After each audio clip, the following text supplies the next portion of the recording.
Hello and welcome back to the Library of Chaos podcast. I'm Wasni. And I'm Obrium. And I'm really tired of this shit. Yeah. We've got Kill Team and we've got Liberty. Before we go into the details, are there any general comments we want to make about these? I mean, you sound tired of this, Jimbus, but this is going to be great. It's going to be amazing. I've got a summary of Kill Team, if you'd let me give it. Well, does it have spoilers? Depends. Okay, well... Yes, I think that's a yes. That's a yes. That's absolutely a yes. Okay, I can give some comments on this book before we dig into what actually happens. I feel like it's better written. The actual, prose writing, the clunky use of adjectives, all of that sort of thing. The dialogue is better than 13th Legion, which isn't hard. The first book he wrote. Even the second one, I think there was some improvement in this. I feel like as far as characters taking believable actions, it was worse. Is that a fair assessment? Yeah, I agree with everything you said so far. I feel like it's definitely better written, but it's also, as you said, it's more... It's assassinating characters, which made me just think, why... Things kept happening which made me think, why the fuck would somebody ever do this in this scenario? Even if you were being edgy, why would you do that? There's a lot of moments like that. And it's very edgy. It is way edgier than the first one. I guess it depends on how you define edgy. But it's a lot more there's a lot more pointless violence. The violence is more and bad things happening to people are more pointless in this book than in the last one. Yes, there's one bit especially in the middle I would like to talk about that is just the most pointless, gratuitous violence scene you could imagine. Although most scenes with Cage in it are like that. So yeah, this book was first published in September 2001. There's a fun fact. So similar sort of time period to Ghosts and Space Wolf. The second similar-ish. It's an interesting month for that to release. Wait, what do you mean? Month? September 2001. Oh, I see. So only the second largest disaster of that year. Yeah, of that month. You mean the third largest disaster of that month? What was the second largest? I think it was that AIDS video. I don't know what you're referring to, but I'm very curious. Yeah.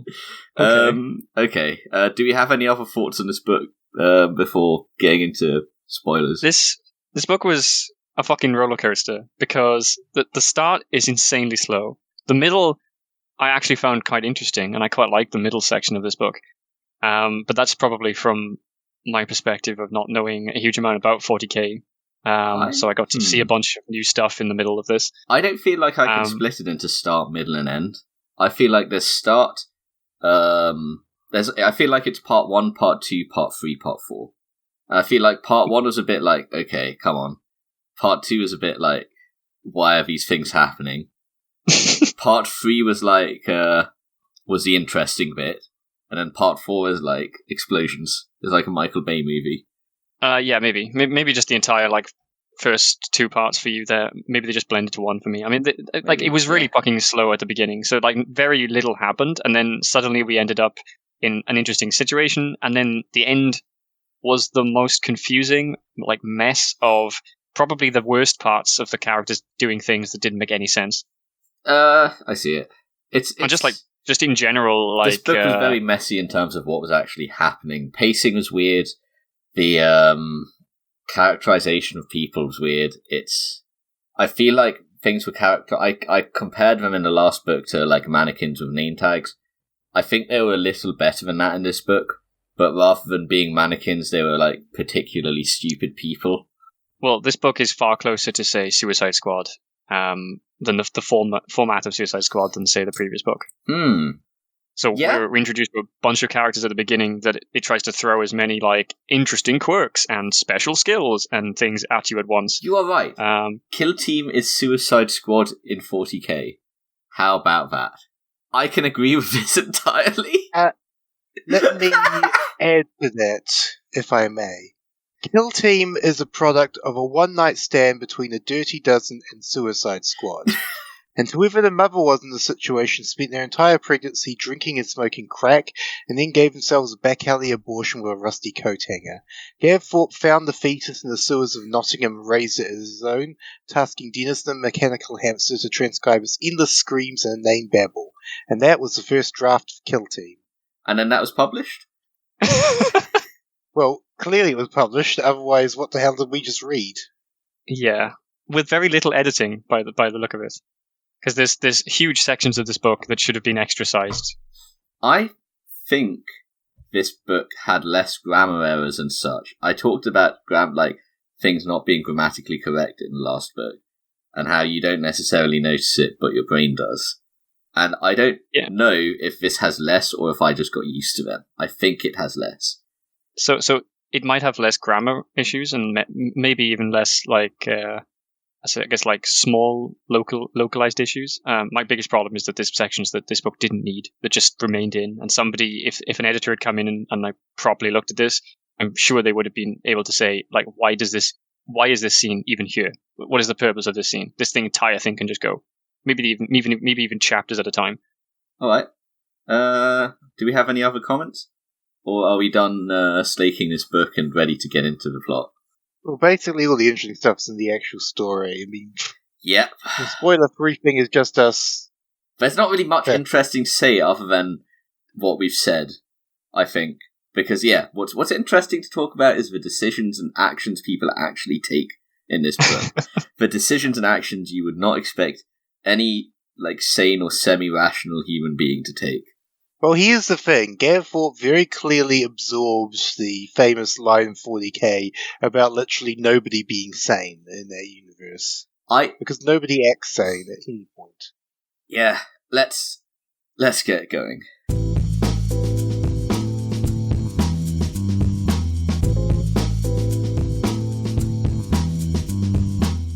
So, the way this book, this book opens on the literally...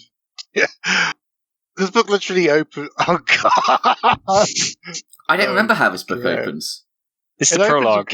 Oh, God, I do remember how this opens. A man in front of Schaefer, and Schaefer's in Batten Island. He's like, I need you again. I have... Yeah. I've just looked back at my notes. My very first line, my first note is, immediately kills a guard. Okay. Yes, yeah. And we don't know it's Cage at the time, but it's obviously... it's obviously pretty guessable that it's Cage. Yeah, the thing immediately opens on it's so much edgier than 13th Legion. It's like they brought in Zack Snyder to direct it. No, you can imagine as he's getting off the lander. It's there's the rain pouring down. It's like a dark, moody, thunderous, either blue light or yellow light rain as he steps down into this prison tower. You know? I mean, I'd be a bit more charitable to Zack Snyder. Zack Snyder would not do something so stupid as straight off. Oh, no. I just mean in terms of, the dark mood. But you can definitely imagine the lighting and everything. When you combine that with the stupidity, it becomes Edge.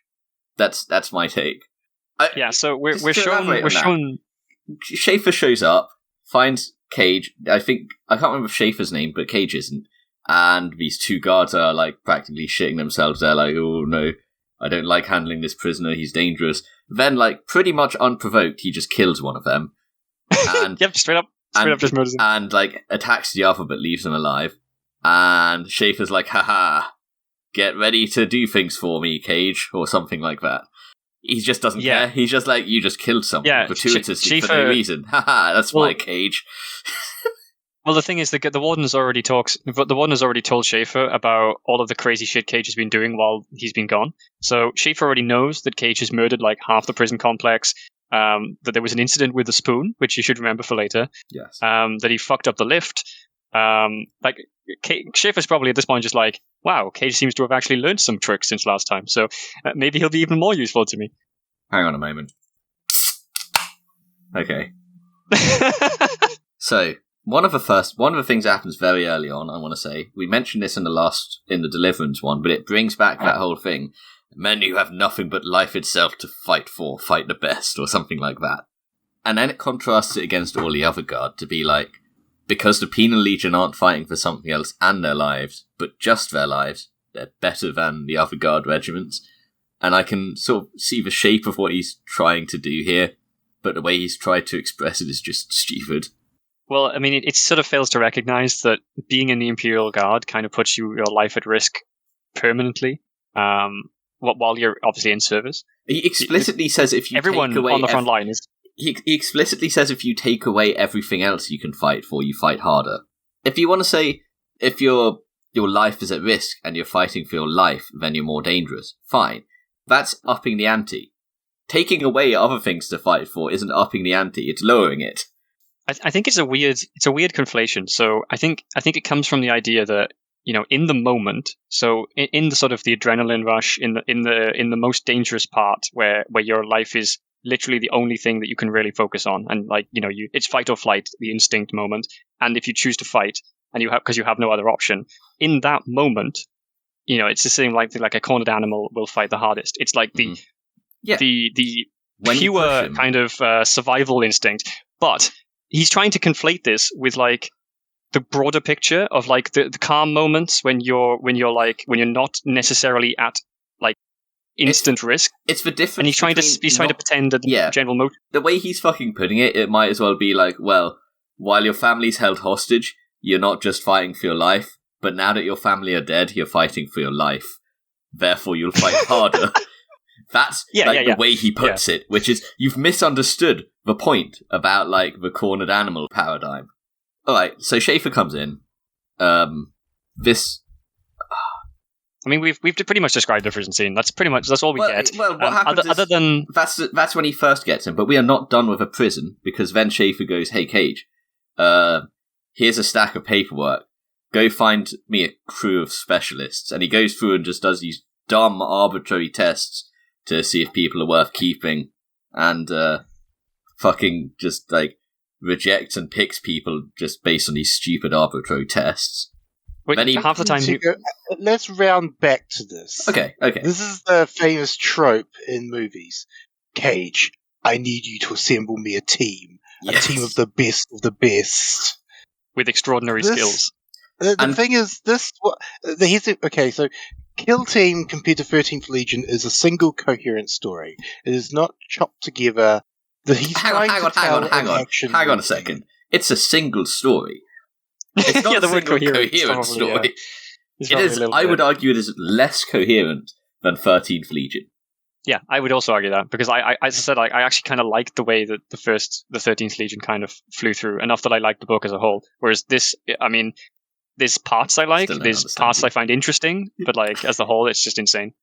It is a single story. It is not coherent. I want to point out, this here is an example of a lack of coherency, because the whole of 13th Legion, the whole thing we're set up with is Schaefer goes around and picks out. He selects. He knows what he wants, right? Here he shows up and is like, I'm not going to do it. Cage, you do it. And we get to see Cage's selection process, and it's the dumbest shit ever. If half the time he walks into a room, asks like one or two questions, the guy will give like a kind of annoyed answer because he's like, "Why the fuck am I here?" And then Cage is like, "Why should I care about you, Cage? You failed my test. You're here forever." And then he walks away, and then he'll go into the next room, and he'll ask two different questions to the next guy. Well, sometimes he won't even ask a question. I think one of them he just sort of looks at the guy, and the guy looks back at him, and then just leaves. I think one of them he just like picks it, like entices the guy into a fight, and then like, does he kill him? Not sure. I think he like cracks his head on the thing. Almost certainly. I don't know. I mean, Cage kills everyone he comes in contact with in this book. He has like dumb arbitrary tests which don't really go anywhere towards selecting useful people for Schaefer's team, but that's fine. So he goes and finds these people. He goes and lines them up in front of Schaefer. Schaefer goes, "All right, I'm going to need you for a mission. If you do this mission, you'll get a pardon. Who's in?" The first guy says, "I'm not in," and then they kill him, and then they go, "Who's in?" It's like it's like Suicide Squad. It's exactly like Suicide Squad. What's the guy's name? Movie. Slipknot or something? What's his name? The guy who climbs walls. Slipknot. The guy that climbs walls. Something. I don't know. He had some sort of rope theme. and he just sort of showed up, had no characterization, and did something dumb just so he could die, so he can show they weren't messing around. It was exactly that. There's also a little bit of Comment on- confused messaging here. Send your comments to correct me on what his name was. There's a bit of confused messaging here as well, because the Colonel gives everyone a speech, as you said, like basically promising them a pardon if they succeed in this one mission. And then Cage says, this is the same speech that he gave to us when we first joined the Penal Legion. And I don't think that is... I don't believe that. That doesn't make any sense. Because they had no idea that they were in for a spec ops mission. Well, they also didn't think that there was, the like, very Cage end. mentions, like, multiple times that there's no hope, that there's no way out, that he doesn't think there's going to be a way out in terms of a pardon. He thinks the only way out is death. So he's clearly not expecting a pardon, and as you said, they're not expecting a covert ops mission at the end. So, like, that speech can't possibly be the same one that he gave to everyone when they joined the 13th Legion. Yeah, it doesn't make sense. Anyway. Oh, do you guys remember the really edgy bit between Cage and Colonel Schaefer? Which one? Well, they have like right after the scene, they get a bit angry at each other, and then Cage just turns to the Colonel and says, "I will kill you one day." And what does the Colonel say? Did he say good? That's just not today. Not today, Cage. Again, here's the thing. You have to imagine this is like an action movie, because Gavthorpe was just writing an action movie script, or what he imagines a good action movie script would be. Yes. He's writing like... You know, here's a fun thing. As we go through this, how many movies can we, like, recognize? Because I recognized elements of, again, the Dirty Dozens and the biggest examples, but also The Rock, that's the movie with Sean Connery where they storm, was it Alcatraz? Yeah, Alcatraz. I recognize bits of that. I mean, we did that with the first book, and there were so many, and they were even more famous examples. You know, like we had Jurassic Park and Alien and Predator. All of those were like very obviously displayed in the first book. That Gavthorpe is not his creativity. Whenever he's creative, it's for the worse. Wow, that's pretty harsh there, wasn't it? But it's. Some of the things that happen in his he books. He has to be creative. Let me remind you of the quote from the beginning of the introduction to this omnibus.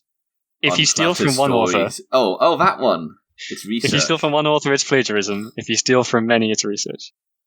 What's it called but when if you steal from them lazily... What's it called when you try and steal from something but you don't understand it properly?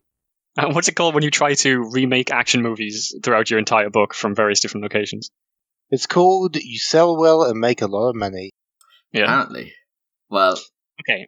So now we are finished with the prison. Well, not no, we're not kind of finished with the prison because now they start training. Got the most important bits. They start training while they're still at the prison, don't they?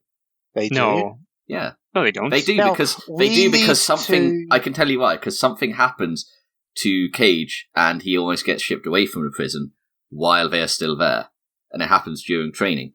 So that's not in the prison. That's on a ship because it has the giant training base and stuff. Jimbus, what were you going to say? I was going to say, are we going to actually say who all these characters are? Oh my god! Did that happen before training? Yeah, they get. Yeah. Oh no. He introduces all of them when they're lined up. So, who is the squad? The elite squad of special troopers. One of them is a medic. For the mission. One of them he sets up. but he said no, not yet, not yet. Wait for that. No, I'm not talking about that. No, I'm just going to say he sets up a really lazy but kind of effective way of detailing all these characters in like the most straightforward, like easy manner possible. He basically just has Colonel Schaefer walk in, and Cage just goes through each one and tells you exactly what they are, what their special skills are, how they got here into the prison. You've got the sniper, you've got the guy who's brainy, you've got the guy who's a demolitions expert, you've got the getaway driver, pilot, you've got a big guns guy, you've got the guy whose role I can't remember, but he gets shot immediately. No, he doesn't get shot, he gets strangled to death, doesn't he? Yeah, who knows? I'm not sure about him. You got the scouts. You're skipping ahead a long way. No, this is this is in the prison. This is in the prison, like as they're introduced to Cage, to Schaefer. So I'll introduce each of them as we go. So first we have ex-Commissar Mork, who's a hero framed for a successful mission that accidentally killed the wrong target. Yes. So he's like a genuine hero. He led a covert ops mission. He led a covert ops mission into an Imperial Guard headquarters on He's a wrong good orders guy, and killed the entire command staff. He's a good guy, but he's still a edgy hard ass because he's a commissar. So he's like, how do I make my good guy still be an edgy hard ass commissar? Okay, got it. So after Mork, we have Hans Eel, the recon scout. Yeah.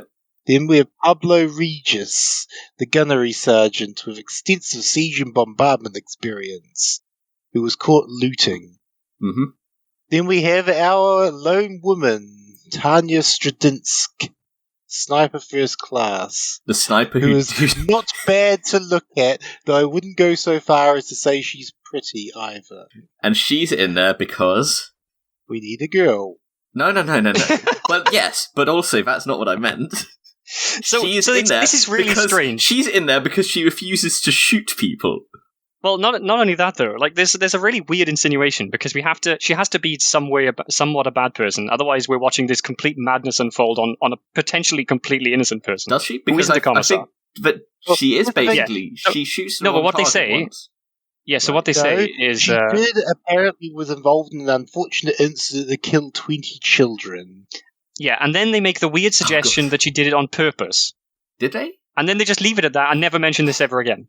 But she's like torn up by guilt and refuses to shoot. She's not... But that's it. She's not in there because she accidentally resulted in the deaths of children, is she? I thought she was in there because after that she refuses to shoot anybody after some sort of horrific incident where children died. Yeah, remember this. Their sharpshooter won't shoot anyone, and they know this from the beginning. So just keep that in mind. And Cage, when picking out the perfect team for Schaefer, was like this sharpshooter who refuses to actually shoot people. That's the perfect one. Okay, so his reasoning is actually pretty solid here, but as it goes on, as the story continues, it gets less and less solid. So his reasoning is she will know she's the best sharpshooter in the sector. So even if she doesn't shoot anyone, even if she just trains them in how to shoot, it is still super valuable to have her on the team, which I agree with, considering they're going to be doing a ton of training first. Yeah, okay. Which is, that's something. They've picked out this team of crack specialists, and then they basically go start training over as if they're new fresh recruits. Oh yeah, and obviously Cage is the only one who actually knows anything, because while they all have very specialized areas, Cage is the only one who actually knows how to fight, how to survive, how to do pretty much anything. Actually, he's even the only one who knows how to do demolition for some reason. Oh my god. Anyway, who's next? Strelly, Loden Strelly, their shuttle pilot. Mm-hmm. Originally, who stole he stole a thunderbolt and strafed an armored infantry column.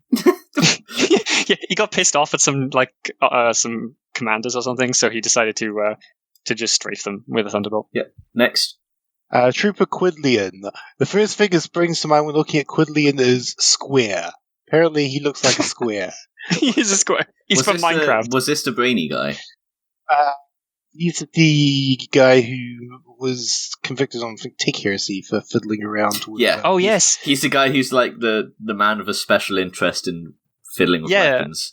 He's the guy after my own heart who wanted to take everything apart and fix it and make it better and learn how it works. And I like this guy. He was good. Yeah, he's fine. And then we have Onius Trost, a former expert in sabotage and terrorism. Okay. So do you remember who he worked for?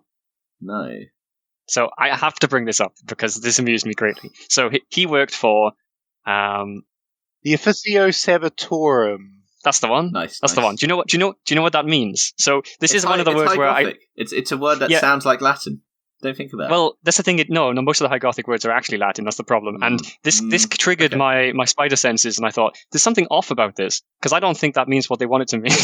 What does it tell us what it means, Obrum? So officio means office, which is fine. That's what you'd expect. Yes. Sabatorum means of the Sabbath. Okay. So we have this guy. No, it's not as interesting, but it isn't definitely isn't anything to do with sabotage. This guy works for the Sunday office. I think you haven't seen enough High Gothic if you think a lot of it is actual Latin. I think you haven't seen enough High Gothic yet, Obrum. Well, Latin, but at the same time, as is obvious, in this case, it literally Office of the Sabbath. Yeah. Because Gav Thorpe was so... I guess Gav Thorpe was a hack.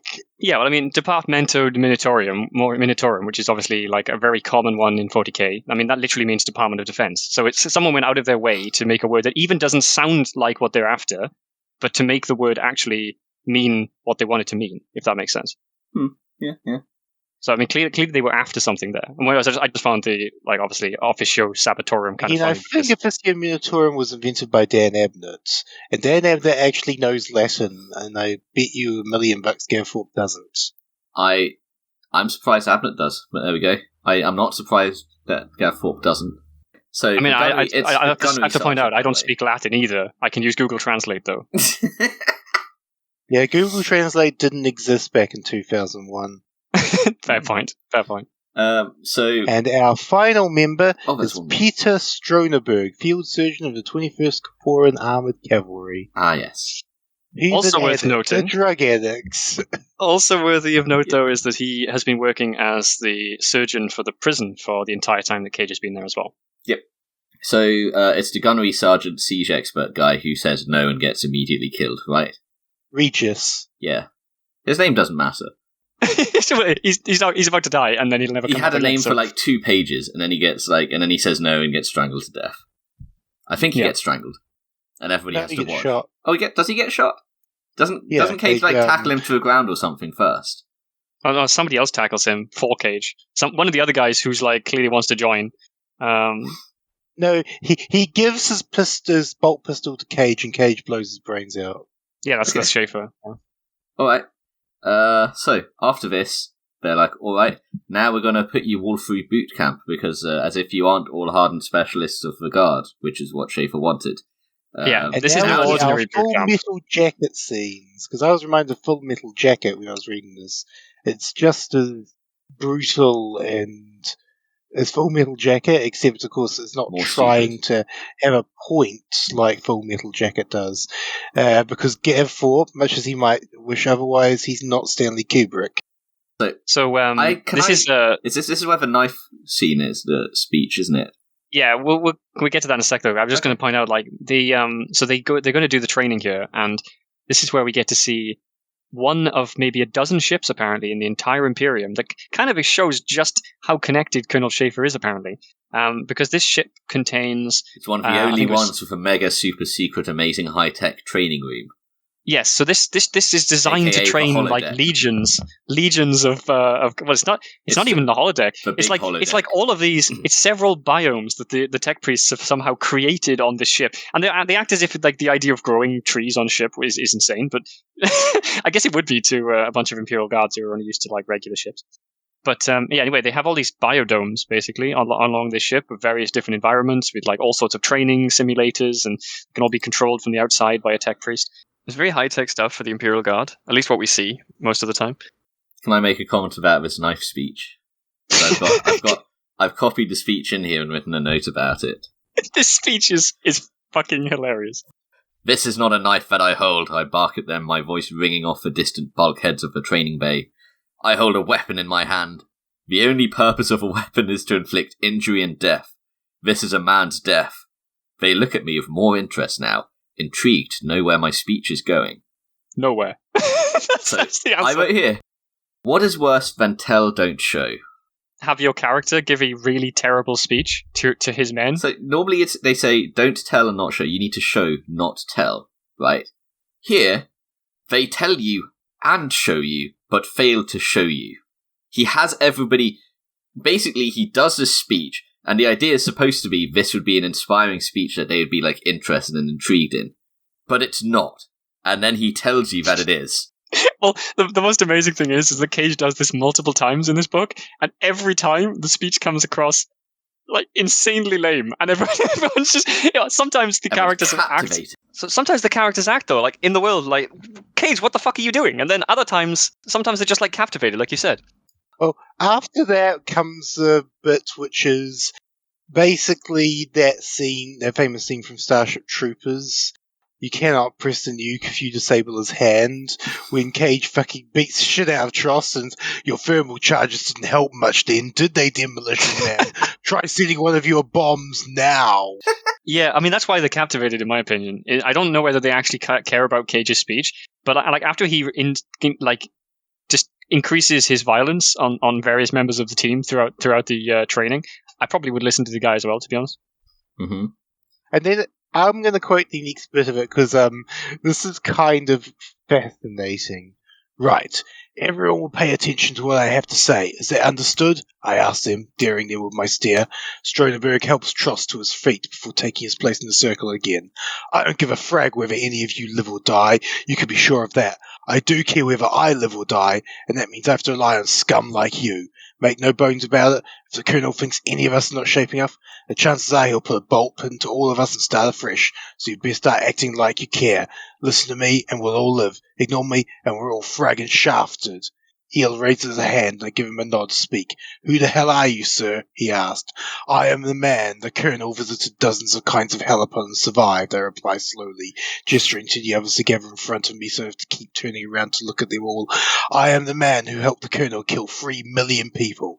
I am the only man to survive when 4,000 others died on the battlefield. I have killed men in their sleep. I have shot them. I have stabbed them. I've strangled him. I've even beaten him to death with my hands and fists. I've fought Tyranids and Orcs. I've marched across staring deserts and frozen wastelands. I've nearly died 6 times. My own men have tried to kill me on more than one occasion. I've fought things you don't even know exist, and I killed them. Every word of it is true as well, and they can tell it by the look in my eye. Even Trost, who shows the first sign of any feelings at all, a glimmer of respect. But none of that matters. I carry on, walking up and down in front of them, looking at each of them in turn. I am Lieutenant Cage, your training officer. I will do whatever the hell I like, to the hell I like, when and where the hell I like, and there's nothing in the Emperor's wide galaxy you can do to say or stop me. And it will be the worst, the very worst time of your life. But, as the Colonel said, if you want that pardon and live to hold it in your hands and walk free, then you will listen to what I say and do exactly what I tell you to do. If just one of you messes up, I will frag you all. I'm going to remember a specific part of that in a minute.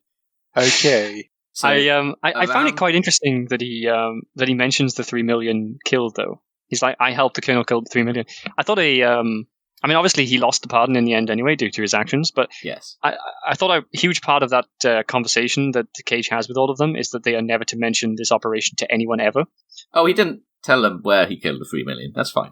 I guess. But, and he doesn't need to because they can all tell he's telling the truth. Yeah, but they can probably also tell from things he says later on where and when. I'm pretty sure later on he actually explicitly tells them, which is a bit more along the lines of how is he telling everyone. Yeah. Don't worry about it. That was like last book that he was told not to tell anyone. That doesn't count. Yeah. Yeah, I guess. So he didn't have a pardon anymore to worry about, so I guess whatever. So it was shortly after this, I think, that he decided he needed to do something with the team to help motivate them. And at this point, he decides to go through every member of the team and give them a cape-shit superhero name. So the commissar was called Hero. The brainy engineer guy, I believe, was Brains. Was a sharpshooter woman called Sharpshooter, or was it something else? Yeah, no, it was just Sharpshooter. Yep. What else was there? The scout was called Eyes. Eyes. Who were the other ones, Jim? One by one, I called them over, give them their fatigues, and send them back. When they're all back in line, each holding their uniforms in front of them, I walked to the opposite side of the table. Out of the corner of my eye, I could still see the Colonel, watching everything, studying me and the lover last chances. Sound off, I bark, looking at Strutley to left of the line. Flyboy, sir, he shouts. Demolition man, sir. Flyboy. Trost pulls out again. Sharpshooter, sir, Students tells me again. Hero, sir, comes Merck's parade ground bellow. Brains, sir, Quidlaw replies. Eyes, sir, shouts Eel. Stitcher, sir, Strudberg finishes the roll call. From now on, those are your names, I tell him harshly. You will use those names all the time. Every time your name is spoken, you will hear it well and know who you are. Anyone forgets this rule, and you'll all be punished. Is that clear? Yes, sir, they all chorus. Yes. And then the Colonel Schaefer gives him his nickname. Last chance. Could you imagine just always having to refer to each other with made-up names?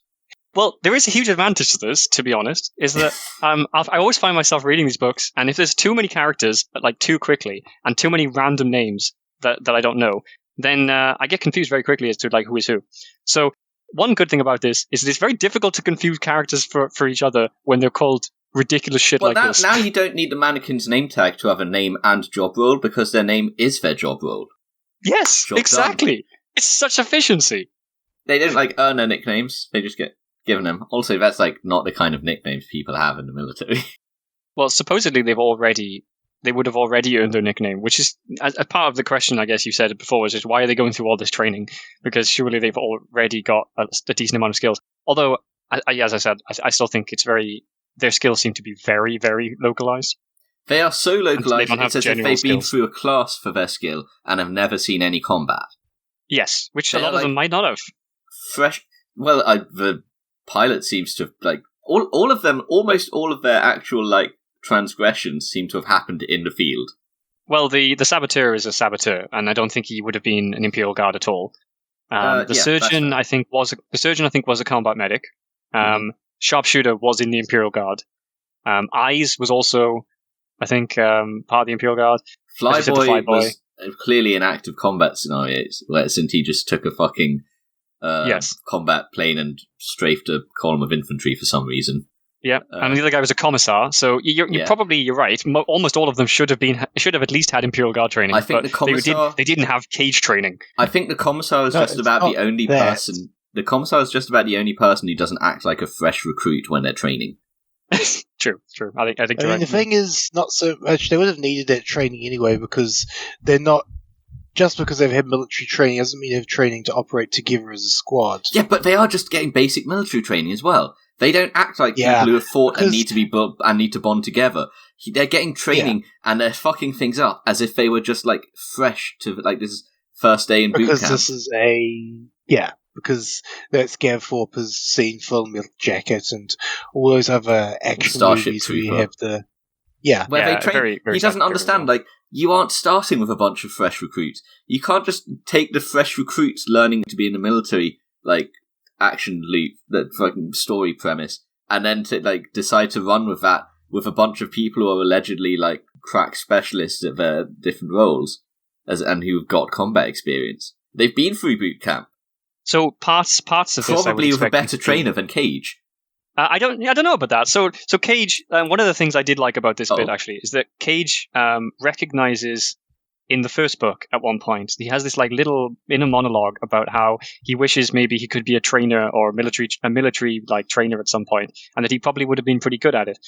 And then in this book, obviously he becomes a trainer in the beginning of this book, and he calls back to that a bit, which I thought was kind of interesting. And we do get to see that he does seem to enjoy the role of military trainer.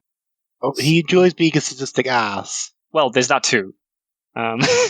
So I've got 4 different notes for things that happen of note during the training.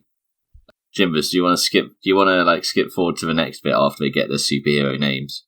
Do you remember what happens next? So can I point out quickly that bunch of completely pointless training sequences. There's a bit of lamplighting here as well. I wish I had a quote of exactly what he says. But at one point, Brains points out that Cage is being particularly edgy for no reason at all. Yeah. Lampshading the fact that Cage is an edgy prick, and that's all he ever does. So I've got here the first notable thing that happens after all of this is they go on a training mission, and Cage has a fucking stroke or something. He has a PTSD attack. Is it he just straight up loses control, feels weak and passes out, doesn't he? No, he tries to fucking slit his own throat, doesn't he? Yeah, he starts to shake. Yes. He starts to get adrenaline rush. He starts to lose control of his his limbs are numb. His own throat. You're right. Oh my god. Well, he doesn't know that at the time, but he gets told afterwards that he tried to kill himself. He gets told afterwards after he's recovering in the medic bay because some AdMech guys have drilled a hole in his head to release the bad humors because he's suffering from vapors. And this is what actually happens. This is what they say. They use that language. I'm not making this up. I'm not being facetious. Yeah, and the tech priest is like, I dug around in your brain a bit while I was in there. Cage is like, what? You fucking what? And then he fucking freaks out about that, understandably, because the tech priest removed part of his brain while he was fucking around in his head. Was it immediately after a line. that? Okay, I'll start with the basics, he says with a sigh. You're insane, Cage. Yeah, and I was surprised to see that, well, I guess I wasn't surprised to see this actually, but the 40k universe knows almost nothing about mental health, despite the fact that their medical science is obviously far more advanced than ours, since they can replace most of the body. I mean, they regrow limbs. The tech priests replace almost all of their body with like mechanical parts. Yeah, and they release humors for people. Yeah, I was gonna say. And meanwhile, the guy's like talking about battlefield vapors and shit like that. Yeah. So I think it's immediately after this that Schaefer decides, Cage, you're no longer fit to be with us. So he says something like, "Another mistake, and I'm done with you." And then he kicks him out of his office, which I thought was particularly harsh. Didn't he? When does the escape scene happen then? Sorry, you're being transferred away scene. When does that happen? That's when they're actually going on the mission. Okay. Oh, right. Okay. So before we have that, we'll get to that in a minute. We have two horrifically stupid things happen in training. One of them, the first one, they accidentally shoot the medic, and rather than being like, "Well, this is training," guess who does it? You remember how just before they said, "If you follow my orders, you'll all live." Yes. Do you remember who shoots him? Them. Yes, the sharpshooter who doesn't like shooting, further reinforcing her lack of wanting to shoot. Yep. He's he's purposely trying to traumatize her even more. And follow my orders and we'll all live. And then his orders are, we have to leave him to die. Never mind that we are on training. If this was a real mission, we wouldn't stop to save them. And they just leave him to die during We don't training. need the medic anymore. Yeah. You forgot what came before that, which is they get their mission briefing. Oh yes, which is they get this is where we learn.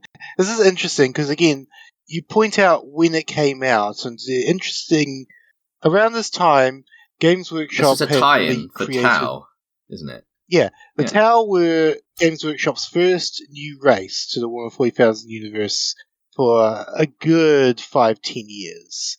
Brand new, whole cloth, an entire race based around anime tropes, drawn very heavy influence from mecha series, and so this book in many ways is a tie-in. I imagine that Gav Thorpe, as a member of the studio, saw the preliminary design sketches and the free-up models and stuff and decided to incorporate it into his book.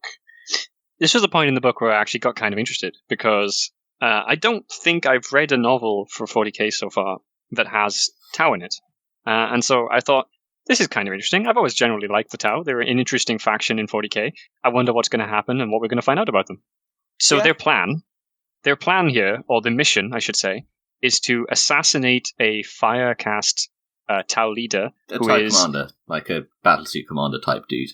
Someone who was so renegade that the Tau themselves are helping the Imperium to have him assassinated. Well, he's not renegade, but he's like a bit of a loose cannon. They're like, he's taking things in a direction away from what the Ethereals want while still working with them. They don't have him as in control as they'd like.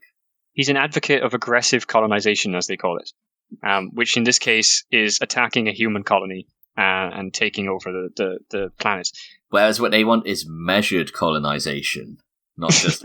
Not attracting undue attention, but still sometimes attacking and colonizing planets. So if we look at this plan, though, so the plan is to go in there as diplomats. We're going to go meet the Tau. First they go as diplomats to get to meet the ambassador, right? And then it's the actual plan is after that, which is we're going to pose as mercenaries to get in, and then we assassinate the commander. Yes. Yeah. So we'll see how that goes. Convoluted thing in this area they've never been in before. They've planned exactly who's going to flush him out and who's going to be ready somewhere to shoot him as he gets flushed out. Yeah, I don't know how much of that we know, like in this plan part, but yeah, that seems. We'll see how this gets, like how this actually goes when they get there.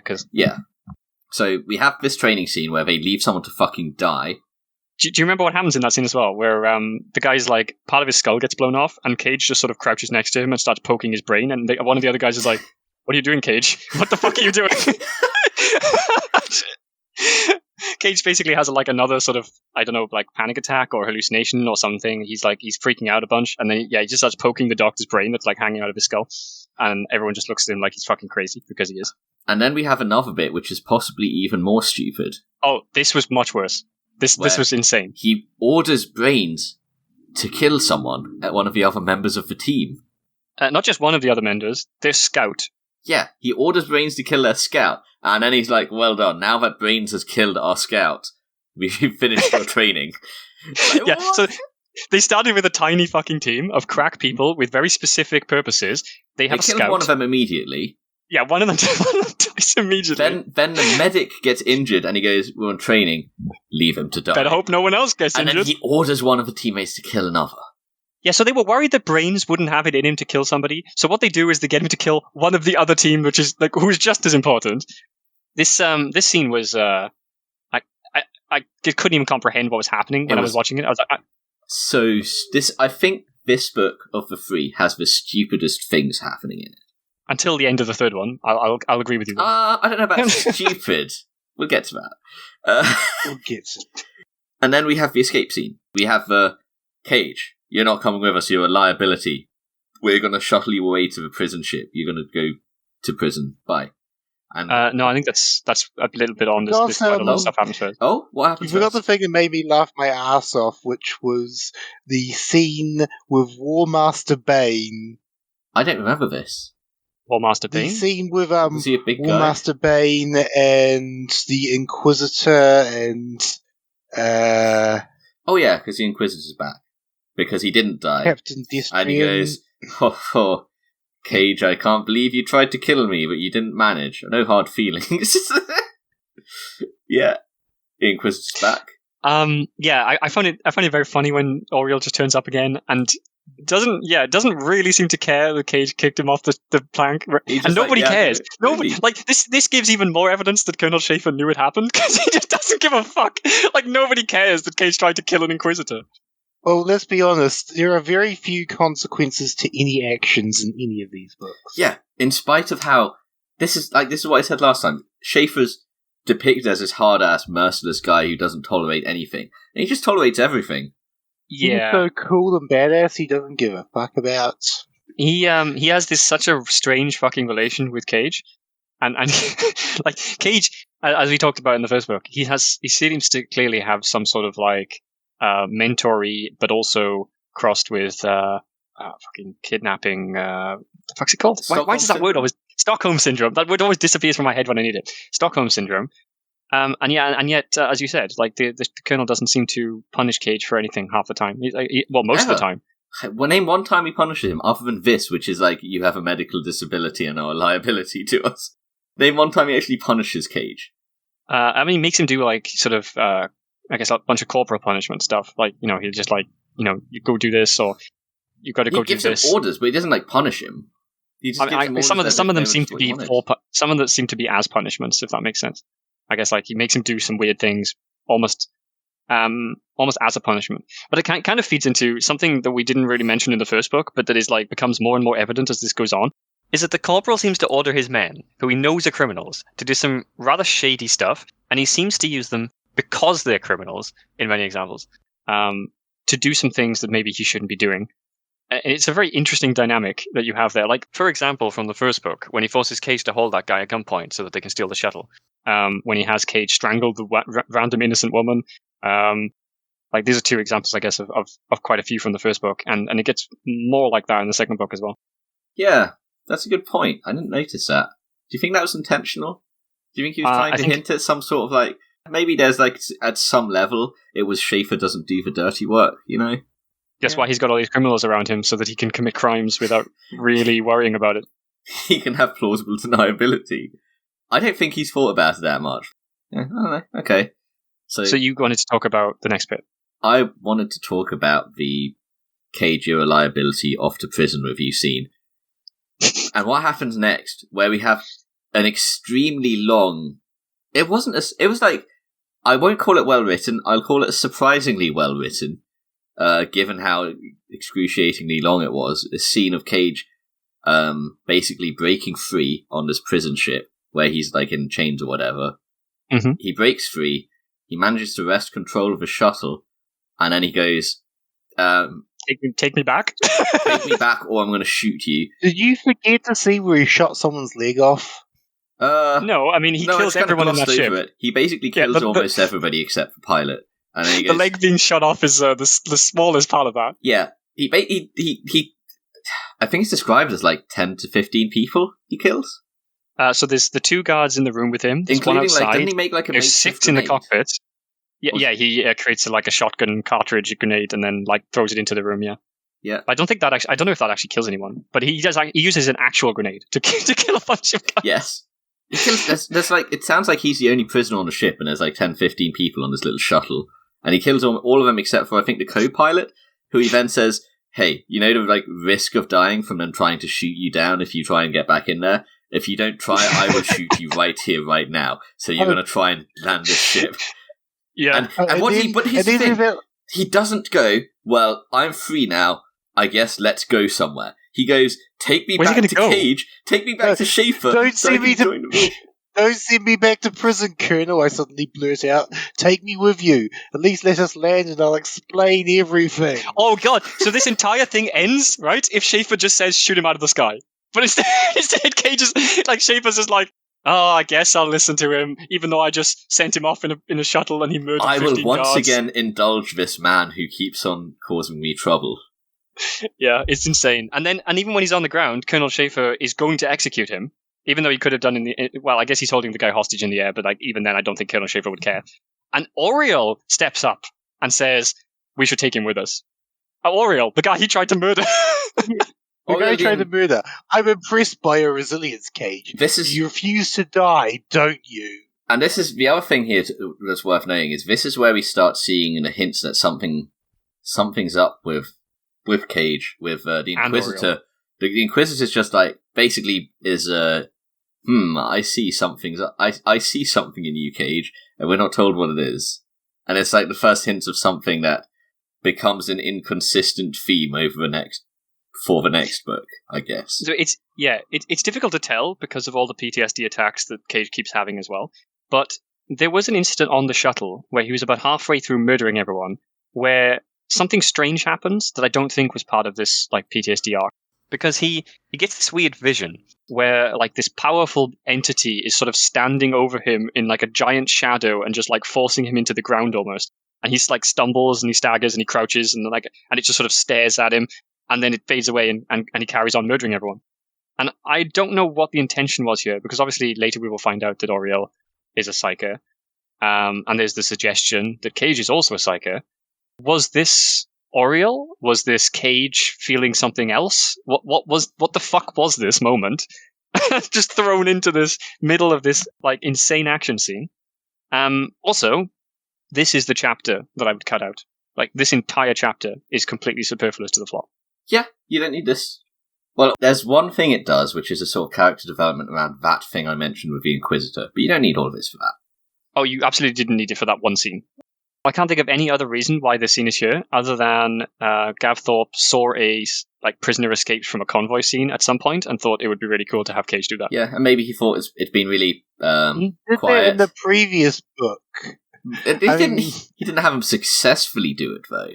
Yeah, this is another excuse for Cage to murder like 10 people. That wasn't an action scene in the last book. That was a comedy scene. This is an action scene. Here, this scene is the exact same scene from the previous book, but like 4 times as long, 4 times as edgy, and 4 times as pointless. Well, hang on. The scene in the previous book wasn't an action escape scene, though. It was we jump out of a truck and oops, here are men with guns. It was a comedy scene in the last one, whereas this one, it's Cage's Rambo and he kills 10 to 15 people. So it's a very different tone to it. But at the same time, in both cases, they are scenes that are literally pointless. Oh, they are. I agree. And here's the thing: in the first one, it was pointless, but it was only like a couple of pages. In this one, it's pointless, and it's most of a chapter. Yeah, it's like the problem's got. He wants to show off what Cage can do on his own. He wants to show off Cage's competency, which is very much needed after seeing Cage pointlessly kill 2 members of their team. Yeah, but also kill. Well, I mean, he doesn't do it himself. Like, those 2 members die for various other training accidents which Cage probably could have avoided. In this case, Cage literally kills everyone with his bare hands and a shotgun. Yes. That he takes off one of them. Well, as opposed to, like... It's a sort of, like... I guess this is the first time in this book that Cage showcases any sort of ability. Of any sort. Other than, I guess, killing the guard at the very start. Yes. I mean, Yeah, no, I'd agree with that.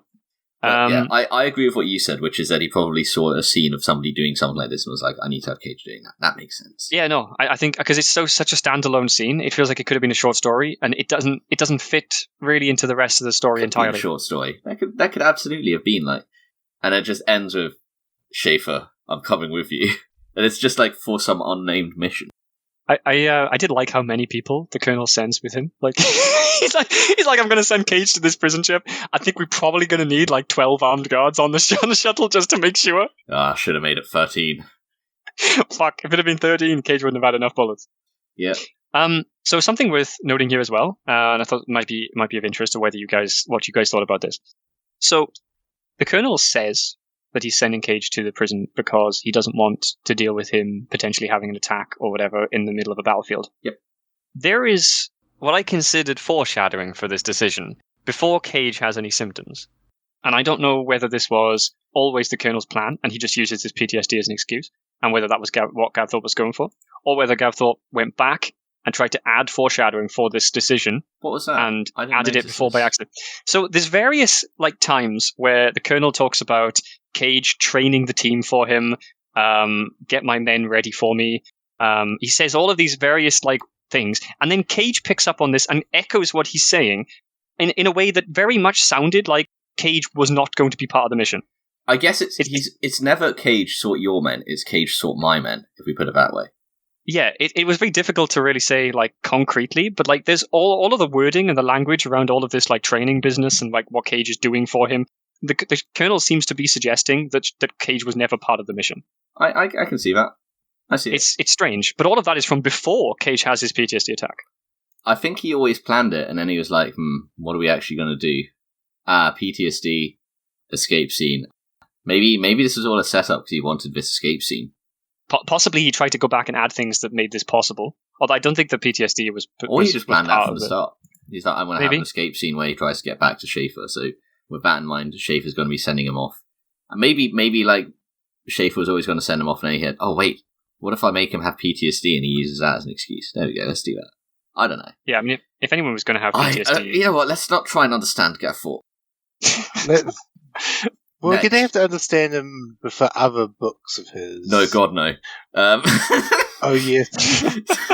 So, they go on a Tau ship after this. They very quickly after this, it's like, boom, off we go. Don't forget, before they go on a Tau ship, Cage gets the shit kicked out of him by the rest of the squad. Oh, that's right. When he gets back, they're like, the team are no longer like, oh, we're all scared of you. It's like, oh, we're going to beat you up. We're a team. Well, no, he says the Colonel sent him to do it. The Colonel sent him to beat the shit out of him. Oh. Yeah. But sorry, I have to go back a sec because I just remembered one of my favorite parts about that action scene on the escape shuttle, which is that when he takes over the flying and the pilot is like, I need you to help me escape from the AA that the enemy ship is, that's not the enemy, sorry, that the ship is shooting at us. I need you to help me fly because the co-pilot's dead or whatever. The pilot tells him, flick any button that has a red light under it. just anything with a red light under it, just press it. That's how you fly one of these ships. Cushy job. I don't know how realistic that is, but that sounds hilarious. That's very silly. I have an interesting note about the Tau ship. Okay. When he's on the Tau ship, we have internal monologue where he analyzes things and really mulls it over and almost overthinks it and comes to conclusions about things. It reminded me a bit of how King wrote Ragnar, the analytical vibe of it. He's very there is a lot of internal analysis of the Tau from Cage for the rest of his book. I really like this bit. This is the bit I said I really enjoyed because it was interesting. Yeah. It was like a school trip to a fucking Tau ship. We had a bunch of Imperial Guard, but they all act like fucking children. These lights are weird. What's up with his food? Oh, not these lights are weird. There is no lights. Where are the lights? How is the air lighting? Yeah. It was so weird. They had that fucking scene with the shower. So you remember the first book? Oh yeah, they're go on. You remember the first book where we had that shower scene where in a hot spot? Oh, that scene, not the shower scene. Sorry, the scene with Laurie walking around with her top off because we had to have some nudity. Yeah. Well, they just have this random shower scene in here where they're trying to figure out how the shower works, but they do this while sharpshooter is standing around just naked for some reason. I didn't pick up on that. God damn it. Well, she goes into the shower. And she's about to have a shower, and then she's like, "How does it work?" She's like, "The shower tried to attack me or something," and then everyone piles into the shower, and at this point you have 6 people in the shower cubicle. But it's never she isn't the focal point though. Everybody's just whoa. No, that's the point. She's just there in the background. It's like, what is going on? She's there naked to shower, and everybody's like, "Whoa, check out the shower." I didn't pick up on that at all. God damn it! It was fucking amazing. Oh. I feel really bad for the Tau here. Because they are so friendly, they're so nice, They go out of their way to make everything about this experience good for the Imperial guys, and not only do the Imperial guys act like complete twats, but the tower about to have a very bad experience. Yeah, so, well, that's because there's the thing, going over we can do a quick summary of the rest of the overarching plot of this book, which is they go in, they do the assassination successfully, and then it turns out that not only... Hang on, were the Tau trying to double-cross them as well? No. Well, sort of. Yeah, the ambassador wanted...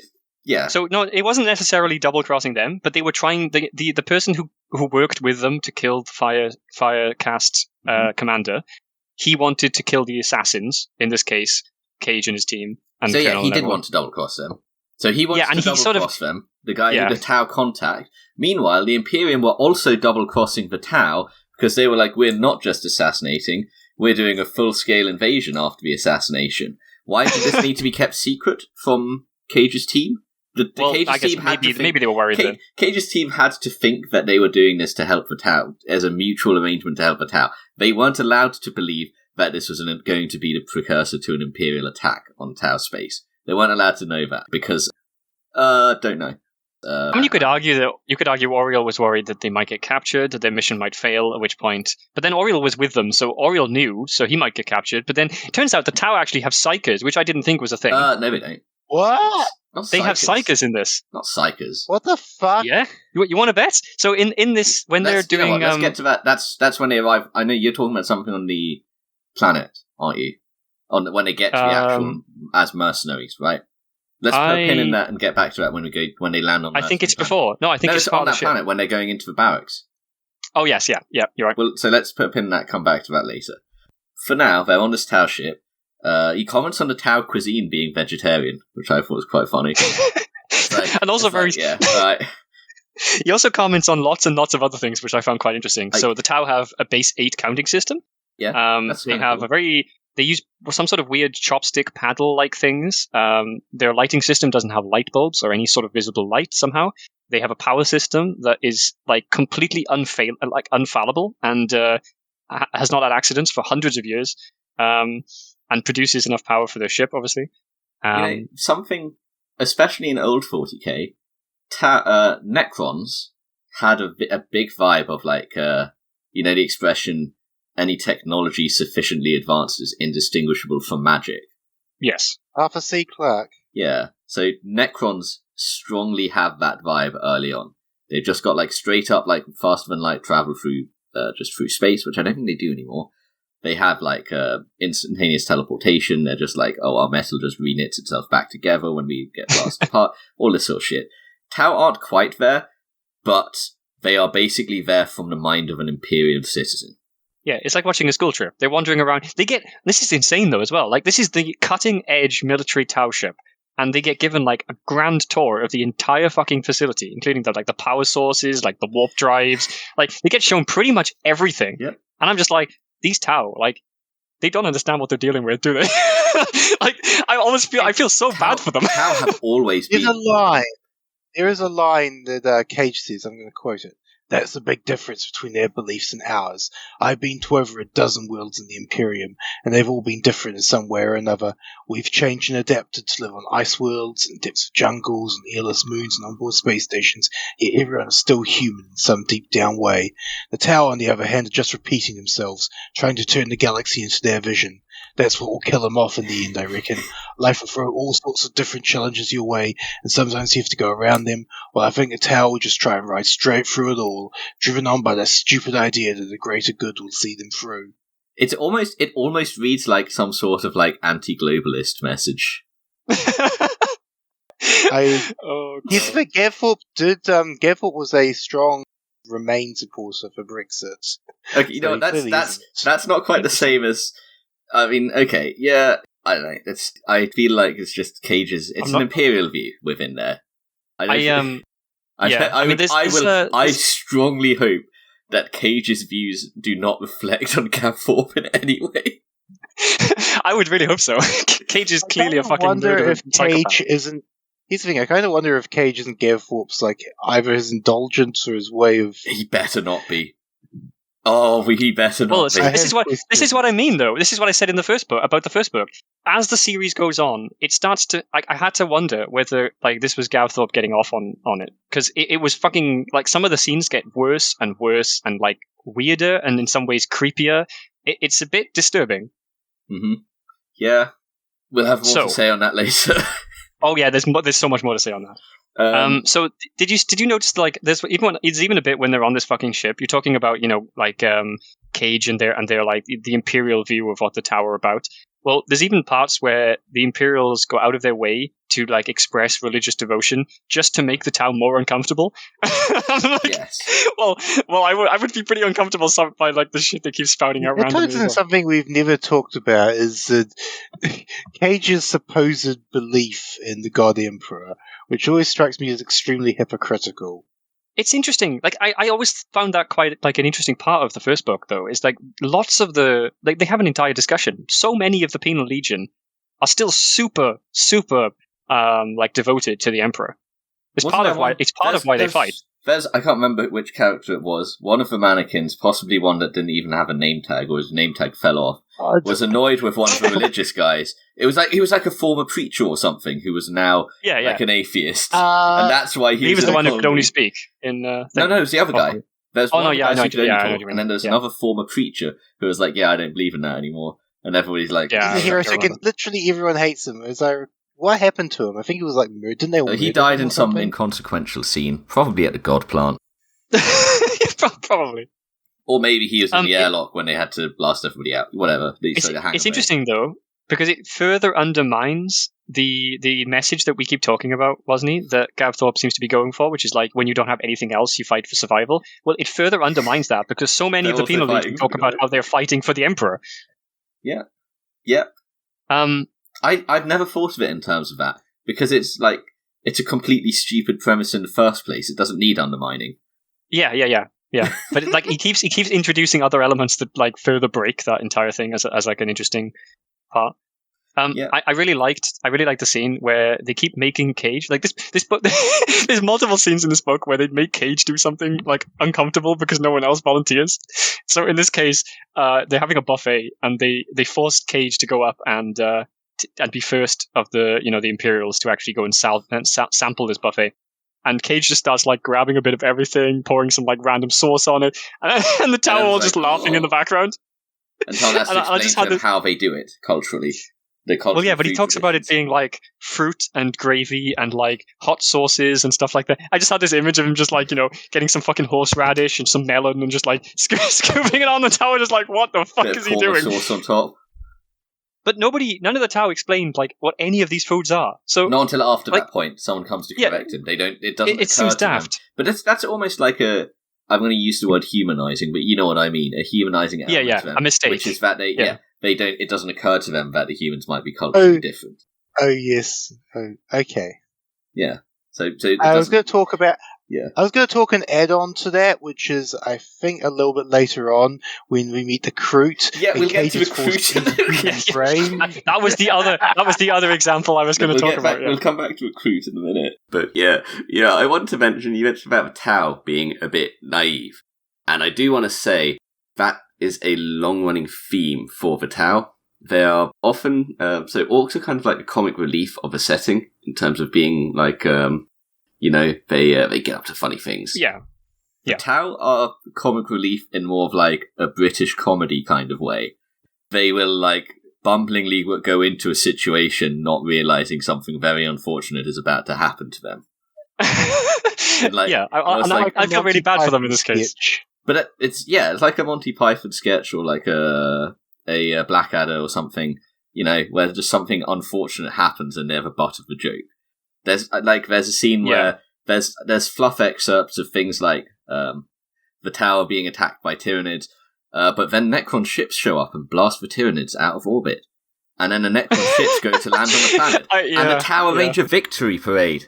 Necrons unload and start disintegrating them. Don't do it! Or you've got there's a perfect example right here in this story as well. So the commander of the Imperials in this, who's playing a War Master General kind of position, or he's playing a commander role or whatever. Mm-hmm. It's Oriel. It's the Inquisitor Oriel, and he says he wants to make a toast to the Tau captain for inviting them for the meal, and all the Tau get very, very concerned and confused by the idea of immolating their captain because they don't understand what a toast is. How the ambassador of the Tau learnt high and low Gothic by the sound of it, and doesn't know what toast means is a bit strange. This is book learning. He's not street smart. Joke. He's not street smart. Yeah. God damn. Now, we need to start talking about the product placements. Before we get to the planet, though. But that's on the planet, isn't it? Yeah. Before we get to the planet, I have so many questions about the actual lore, because there's things that came up here that I have no idea about that seemed super fucking important and that didn't make any sense to me. Go on. Cobalt as a system. Why is it called Cobalt? What's that about? I didn't even remember it was just called the name that. of a star system. It doesn't even matter. Yeah. It doesn't matter. It's just called Cobalt. Okay, cool. Yep. The Damocles Gulf incident. This seems super important. So the Damocles Gulf is basically a section of space where, after fighting the Imperium and the Tau fought each other, the Imperium basically set this section of space on fire and went scorched. Here's the thing. That is much later. That is something that would come. Yeah, Christ. This is 2001. Okay.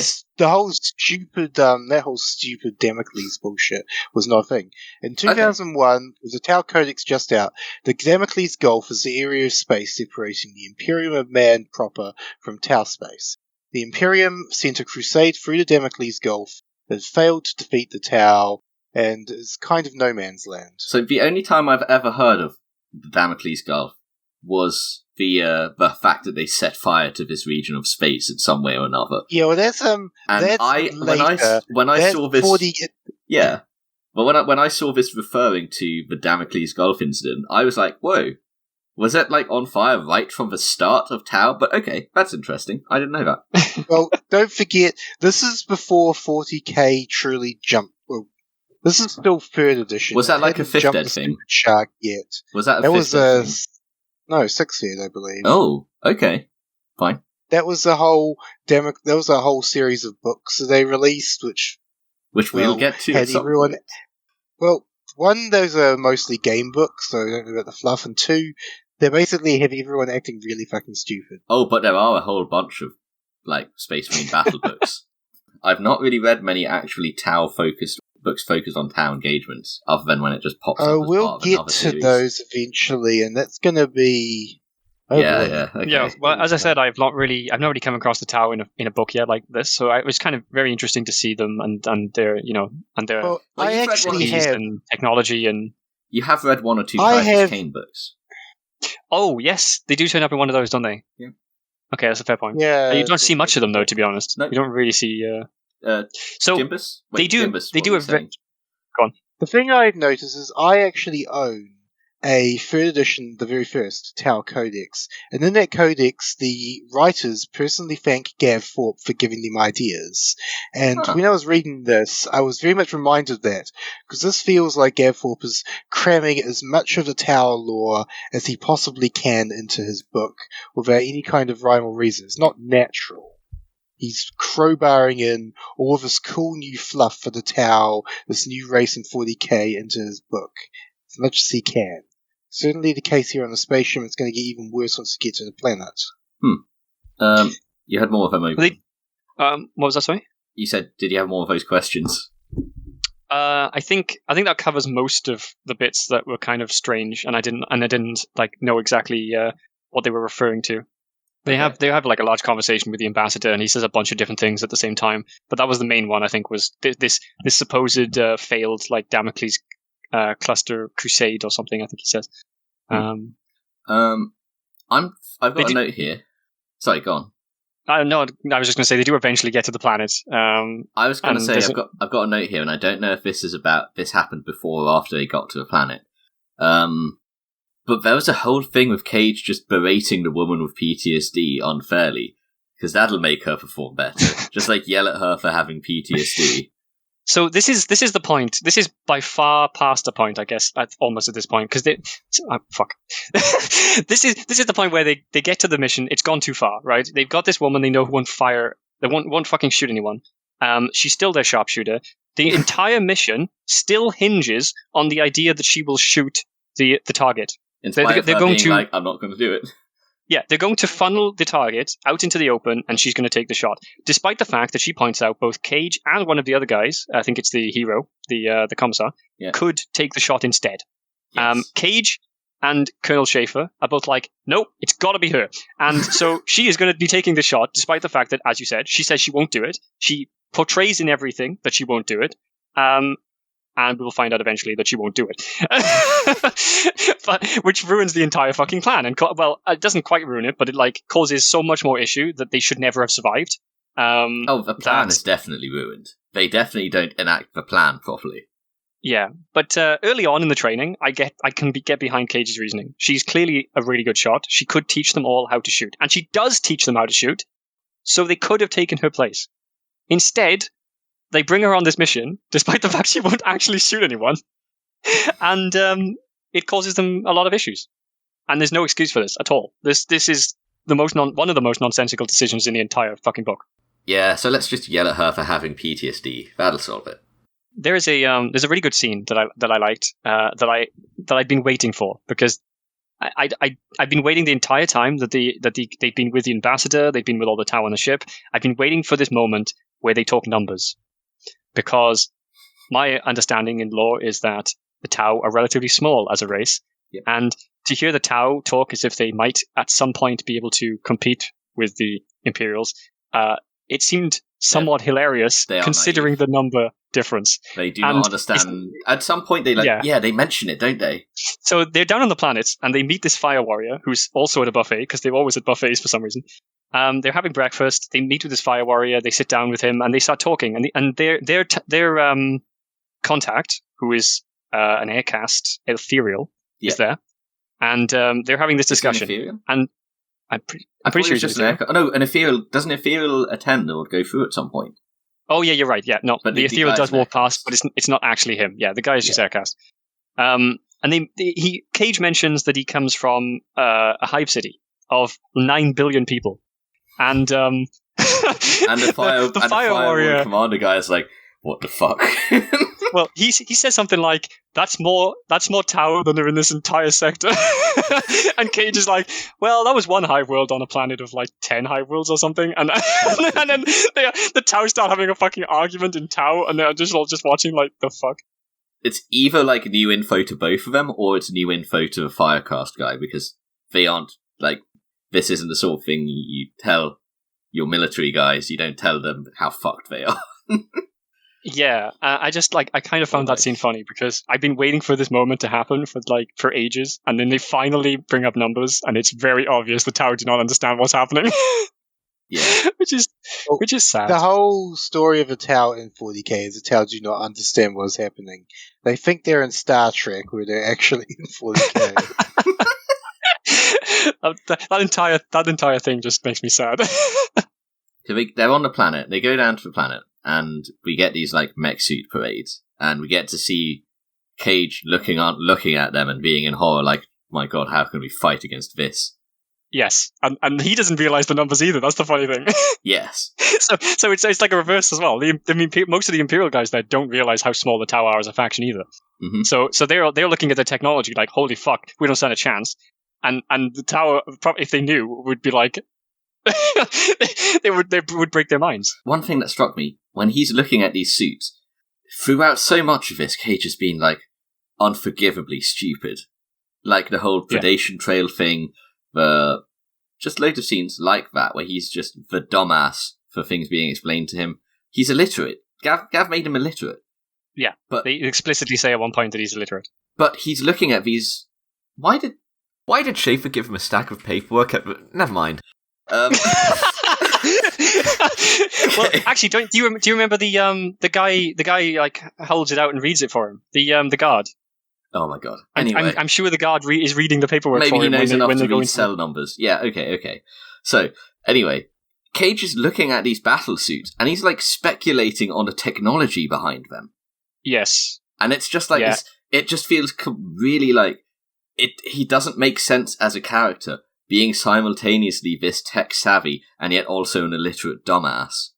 At the same time, though, okay, so we need to have some context for this. Apparently, the Tau have Tau fundamentalists who believe they're too tolerant of other species. Mm-hmm. And so there's like Tau insurgents. Yeah. Who tried to like assassinate the Imperials. Well, that comes after it, all And this now- we're talking about, right? Yeah, first they have the like This is- sort of the this bit is where they all- walk through all of the mech Yeah. suits and Right off yeah. the bat, when they first arrive on the planet, Cage is analysing the technology for everything.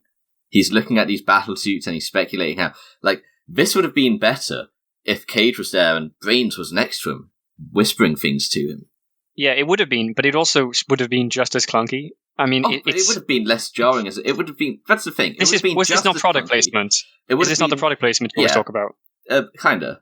Yeah. Like, Thorpe has to explain what the technology is because it's like part of the game mechanics, right? Well, that's the thing. It would be just as clunky, but it wouldn't be so like it wouldn't just make Cage an. It would make more sense. Yeah, I agree. It would make much more sense.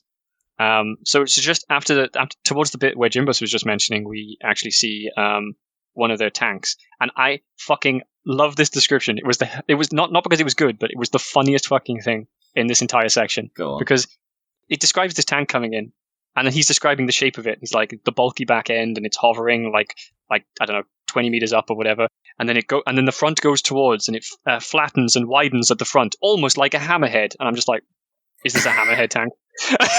Yes, like when I read that, I'm like, Gav Thorpe really thought this was fucking intelligent, didn't he? It blew my That fucking thing made me- mind. That thing, I just like, there's What's one a of the hammerhead? You're a worst- hive worlder. You've lived in a hive world all your life before you joined the guard. What's a hammerhead, Cage? Well, I assumed he meant like a hammer course he head, knows like the what a head of a hammerhead hammer. is. Oh, Not a hammerhead shark. Yeah. Oh, but they're all fish themed. Come to think about it, Tau. How do you know so much about these Terran fish? Well, why is a shark called? Well, that's a pretty good question. Although in this, it kind of suggested that it's not what the Tau call it. Obviously, this is what the Imperials named them. But they are the Tau. Are they the Tau designations? I don't know. How many of the names for What things matters in is the? that Gav managed to sneak in, there's a sneak in its name. Like, almost like a hammerhead. Do you get it? Do you get it? Huh? I mean, it is worth noting that the Tau all have very strange names for things that the Imperials can't pronounce and that I can't remember. So Yes, the guy's own name. It would amaze me if this tank is called something other than like Shaq-Ku or something like that. I mean, most like battle suits and things have a designation like XV08, things like that. But well, that much is more reasonable, I guess. Do the tanks are all called things like Hammerhead and Devilfish, stuff like that.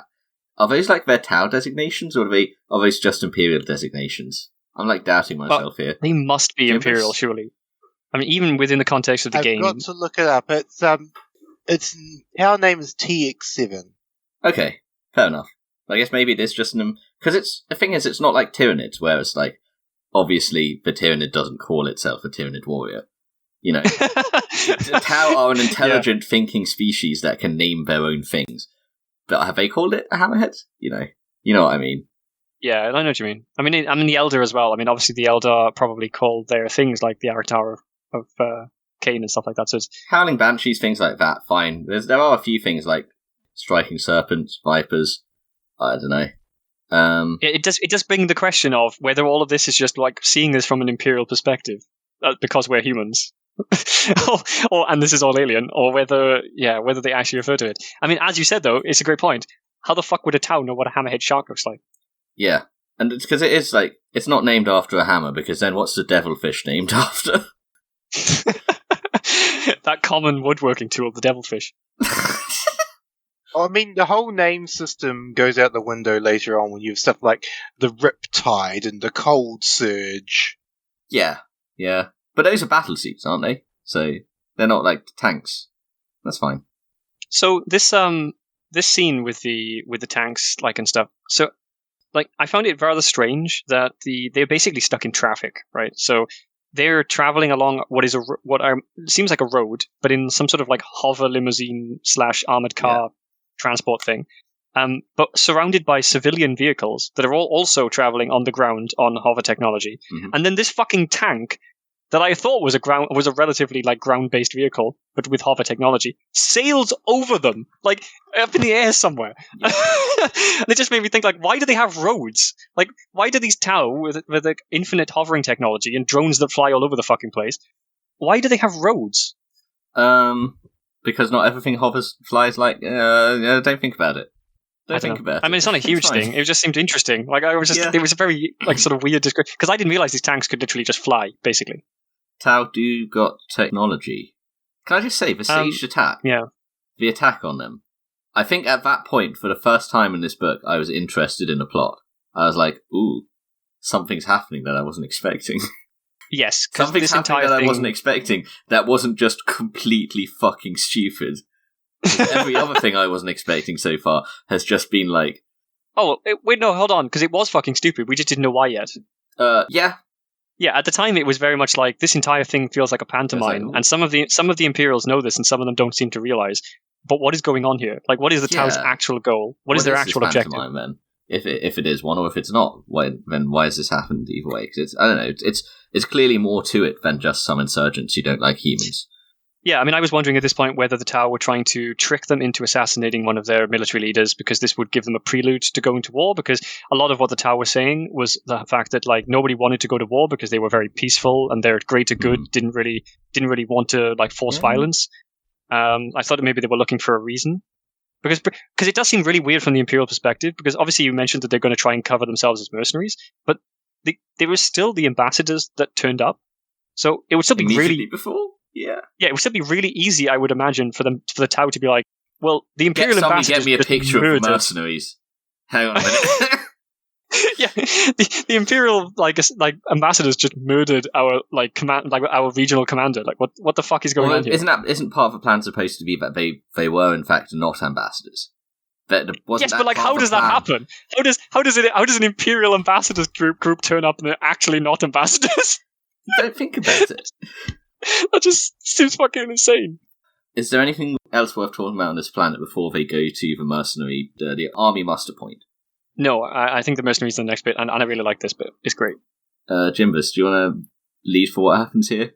Well, the first thing is that it makes the assumption that the Tau actually understand what the fuck a Psyker is, which a common feature in their plot is they have absolutely no understanding of what a Psyker is. They don't get it at all. It makes no sense to them.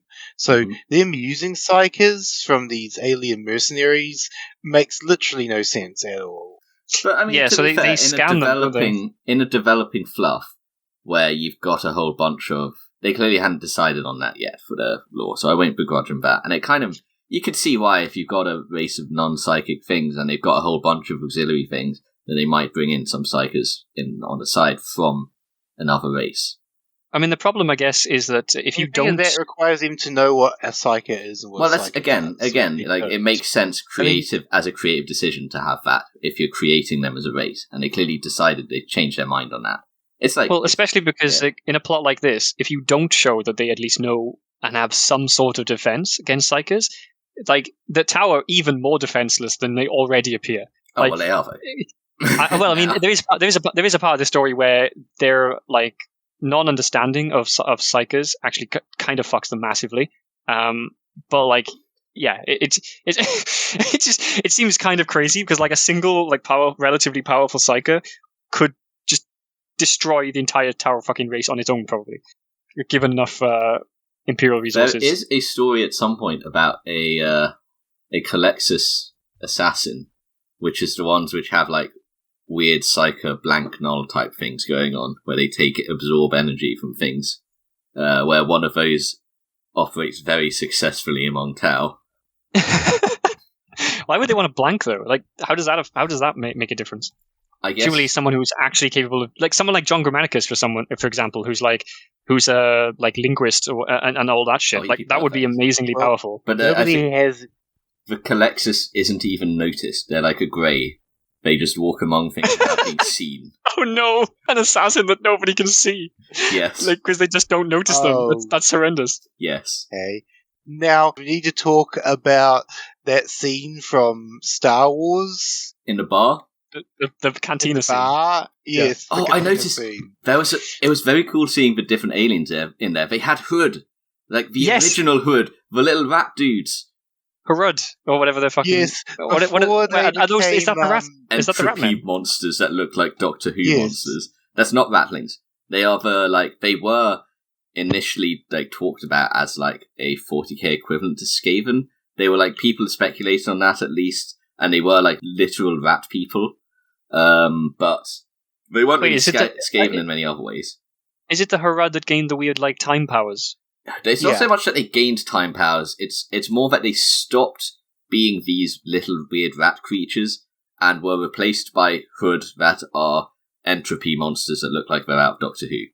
Yeah, because everything I read about them made them sound like the most overpowered fucking thing imaginable. They are terrifying. And I have no idea how like the Imperium even fights something that can just make you disintegrate into dust. Ineffectively. Oh, they don't do it instantly. Their entropy powers take ages to work. Yes and no. There is a book where they fight them, and some of it is pretty. We'll get to that one day. Can we also mention that in this bar there are orcs? Yep. Which I found fucking amazing, and also disappointed. Go on. I was disappointed because when the fight breaks out in a bit, the orcs, who would be the first people into this fight, I would have thought, disappear. As if they just never existed. Right. That's fucking dumb. You're right. Yeah, orcs. It's not the first story I've seen where orcs have been like mercenary function. It's the first novel I've read with it, though. Yeah, it was a cool little mention seeing some stuff like that in the bar. He points out that the orcs actually left. The orcs walked out. Yep. So we have. Oh, did they? Okay. We have this whole scene here where a bunch of people end up fighting for stupid reasons that don't matter, and then the crew come Some in. dog. The obligatory. I mean, the reason they fight is the Terralians, because Terralian dog soldiers fucking hate them. The dog people or whatever the fuck. They're like, of all the different species in the galaxy, humans are the fucking worst. Fuck you. That's part of Which it. they are. We've also got another species we've never seen Terralians, and I think might have models in like Road Trader, but not for a while. We also see frog people, the Gulg. I had no idea what the fuck the dog people were or the frog people. I all of these felt completely new. It was, as you said, it was like the Star Wars cantina where they walk in and just like there's just a bunch of random fucking aliens all over the place. Yep. And it kind of amazed me actually because as far as I know, like there aren't that many alien species in Imperial space. And Imperial space is obviously very large. The Imperium is basically exterminated all aliens. It kind of shows just how fucking exterminatus the Imperium is, because like the Tau don't have a huge amount of space. The word you're looking for is genocidal. Genocide, yeah. The Tau don't have a huge amount of space, and yet all of these alien creatures are all like compressed into this region. Meanwhile, like the Imperium is mostly empty. That the Imperium know of. Yeah, that the Imperium know of course. Yeah. And there's plenty of tumors, I'm sure, which they're probably going to find out. And then the Kroot. Then the crew turn up, and that scene was actually awesome. They show up and like put an end to the bar fight, don't they? They show up to help the humans, and yeah, they're basically the best fighters by far in this sort of area, and they basically wreck everyone else. They are described in like this uncanny kind of terrifying way, as they kind of should be, in my opinion. I did like the scene, things with the crew, even though there were some stupid happenings. Which I'm sure both of you want to talk about. I want to talk about how Cage knows, or Cage discovers very quickly on in a conversation with Brains, maybe, that the Kroot are cannibals. So keep that in mind as they're walking, as they're invited to go and join the Kroot for dinner. So they go to the camp, and Cage has been given an education in the Kroot by it's either Oriel or Brains. I'm not sure which one. Into what the Kroot are like. So they're a sort of tribal mercenary kind of faction. They fight as mercenaries. It is their culture is to be mercenaries, mainly for the Tau, but not necessarily just for the Tau. I was just like, I liked all of this sort of general backstory to the Kroot, because they've always been one of the interesting parts of the Tau for me as well.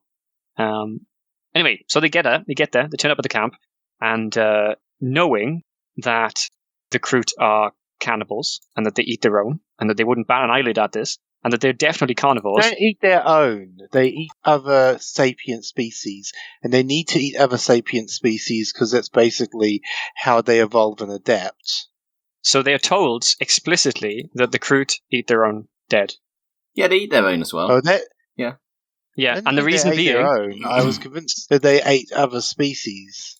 So this at least sort of stands to logically in this scene, because the next thing that happens is that some meat is brought out, and the crew announce quite casually that when we go to war with the humans, we shall hopefully taste such succulent meat again. And nobody triggers onto the idea that the meat that they're eating is probably human. Yeah, it's basically extremely obvious that this is what's happening. We'll eat this again when we fight humans. That's like, because they have a human. And then everybody's like, well, Cage, why don't you eat the brain of whatever... Well, hold on a minute. Because first of all, Cage realized that it's actually human. So he comes to the conclusion after a few mouthfuls, oh, wait, the Tau wouldn't even bat an eyelid at us eating other humans because they eat their own. That's how I know that they explicitly seem to... Yeah, the crew. They don't eat their own. I've actually checked it up. They do not eat other crew. Well, they might not, but they say that in the story. Yeah, they do say it because it's part of their way of, fucking with people. But also, I guess, because have a very particular sense of humour. But you could also argue that it's just because it's the first book for Tau ever. This is a tie-in to a first release. Yeah, so it could just be developed from there. I mean, both the guy explaining the Kroot to Cage, who is basically just like Gav Thorpe explaining the Kroot to the audience, he says that they eat their own dead. And then, later on, the conclusion that Cage comes to is based on the idea that they eat their own dead. So it does seem like it's probably just a timing thing, and the fact that it's a really old book. But yes, so first Cage realizes, wasn't he, that they're eating human, and then comes the moment. Do you want to explain? Well, basically, they bring out his brain, and they're like, hey, one of you has to eat this or we'll be offended. Which one of you is going to do it? And everybody goes, Cage? And Cage is like, oh, I guess I have to eat the brain then. And then he eats the brain. And then they're like, good, you've eaten the brain. Right in excruciating detail. Yep. Yeah, and clearly the Kroot have never heard of prions. But then, and then after this, the Kroot leader walks away and is like, yeah, I know that was hard for you. Sorry, we had to do it to you. They acted completely oblivious. They acted completely oblivious, and they're like, oh, well, you should be doing this, or you don't want to offend us, do you? Why, this isn't offend. They act completely insensitive and oblivious, and after he's like, yeah, I know how hard that was for you, thanks. It was basically a hazing ritual. Yeah. Because he says the reason he did it was because he wants to know that if the worst comes to the worst, the humans that he's fighting alongside are willing to do whatever is necessary. Yep. And show commitment or whatever it is. So he's like, you went and did that in commitment to your comrades so that we didn't kill you all. That was an interesting scene with, as you said, excruciating detail of Cage eating a human brain. Hold on. I think that note is for later on. I'll come back to that in a minute. This is the scene where we finally see something I was not expecting at all in this story. Oh. Oriel goes off to meet a drop pod. Yes. And in that drop pod is a space marine. Yep. So he says something. He's just the most generic space marine, isn't he? He's printed with an inquisitorial logo, but there is the suggestion in that scene that he's part of a chapter with the motto or something along the lines of "Always stand ready" or something like that. I don't know if either of you have any idea who that is. He doesn't explicitly say what the motto is, but something like he says to the Inquisitor something like something along the lines of "Always stand ready," and the Inquisitor says, "Stand ready." Maybe something like that. Yeah. Which chapter is that? I don't know. I'm just seeing a lot of things that come up with that. I think it's just a generic Space Marine themed saying. I guess. Okay, fair enough. It never actually says what chapter this Marine is from at any point. No, it does say so. The reason I brought that up is that, as I said, he says something like that to the Inquisitor, "Always stand ready" or something, and the Inquisitor says, "Well, that is the motto of your guy of your people or your guys or whatever," or something something along those lines. That is your thing. Yeah, that is your thing, basically. So yeah, I was very intrigued at this point because I had no idea what the fucking plot with the Tau was going, what they were planning, what was actually happening, and a fucking Space Marine turns up, and this will lead to me waiting. The epic action sequence. Well, yes. So I'm anticipating a fantastic scene now. I'm waiting for the moment where the Space Marine turns up, and we've got two things we're waiting for at this point. Three things. One, what's the twist that the whole attack on them relates to? Two, when is Chekhov's Space Marine going to burst into the room? and 3, what is going to happen when Sharpshooter needs to take the shot. Yeah. And the first one of these that happens is Sharpshooter takes the shot, except she doesn't. And wait, and when she finishes the shot, oh my god, we had one of those moments. I mean, just You're before that, so we had ahead. the line. So I've got to read the line. Oh, go on. You're my sharpshooter, and I picked you because you're the best. I picked all of you because you're all the best at what you do. I want to see you get those pardons and walk free, to do the thing which I can never do again. I want you to enjoy your next sunset, knowing you can enjoy them for the rest of your life. Most of all, I have a head full of memories which are all are left of the last chances my first time around. I don't want to add any more. There's enough dead folks in my dreams. Okay. The Cage giving the fucking heroic speech. Wait, he does this. He does that all the time, though. Hypocritical. Yeah, he does this all the fucking time. Hypocrisy. Anyway, you were jumping way ahead, though. There's like so much shit in between this and Go on. the sharpshooter. What do you mean? That's literally the beginning of that chapter. What? Where he is that when she's trying to take the shot? No, that's No, at the this start. is the beginning of the chapter. Yeah. It's literally the very beginning of it. So then we have some fuckery that happens between now and... Oh my god, brains! Right, well, so like the first thing that comes after the Space Marine scene is that the Colonel and fucking Cage are once again arguing about random bullshit, and the Colonel basically uses the fact that Cage is and his guilt about all of the last chances against Cage, while at this point both of them know that it was the Colonel on purpose who was killing off everybody in the last chances so that he could whittle them down to a small number. So it had nothing to do with Cage, and both of them know that. Yep. So this entire fucking scene made no sense. The Colonel was arguing, like his argument was completely nonsensical. Yep. There's a scene with brains. I can't remember if the scene with brains happens. Sorry, I have to read that line. I have to read it. I'm sorry. Read the line. Where was your sacrifice when it was needed? He continues relentlessly, stepping forward again, my personal judge and jury. Every night you ask yourself if you could have saved them.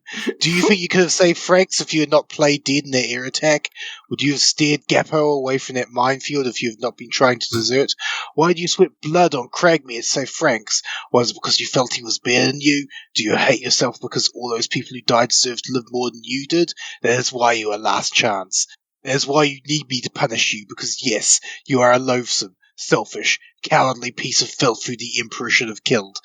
But for your life you do not know why he has not. Instead has taken away everyone you once knew, except me. I am the one thing you have left, Cage. I am not a memory, and I am here to tell you that you do not walk away from me when I am talking to you. Nothing has changed. You are still scum, and it is still my duty to save you from yourself. And that entire argument starts because Cage and the Colonel are just talking about something, and Cage just like starts walking away because he's had enough of the discussion.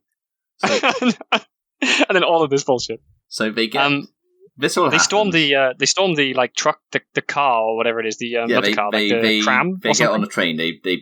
They fuck up the train so they can get on it, and then they use the train to get in.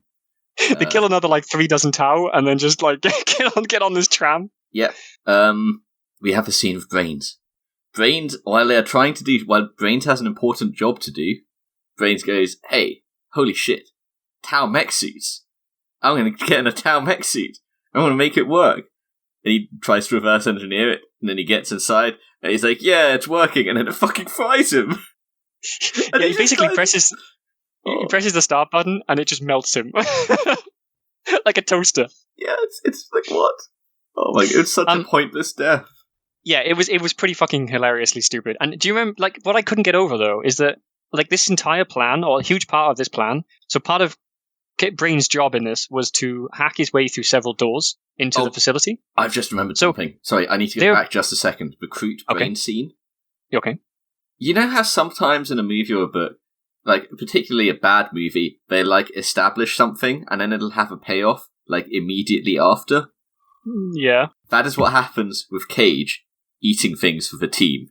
They establish that Cage is the guy that eats things for the team, and then 5 minutes later you're reading this book, and 5 minutes later it's like, and now there is a brain, and somebody in the team needs to eat it. Well, Cage. Are you talking about what I said earlier, like where they send Cage to go and get the banquet? Yeah, they establish, and then they do it. Why do you need to establish and then enact for Well, I hadn't really thought about it in terms of like them sending him to eat things for the team, but like he definitely does. He definitely gets some shit jobs that this sort of the team let Cage do because that's why he's there. Like he's there to fill in the gaps that everyone else, because everyone else has a job, and the Colonel even says this at one point. Like everyone else has a specific job on the mission. Cage is just there because Cage killed an entire convoy when the Colonel tried to send him to a prison planet, and then brought them back so that and refused to leave.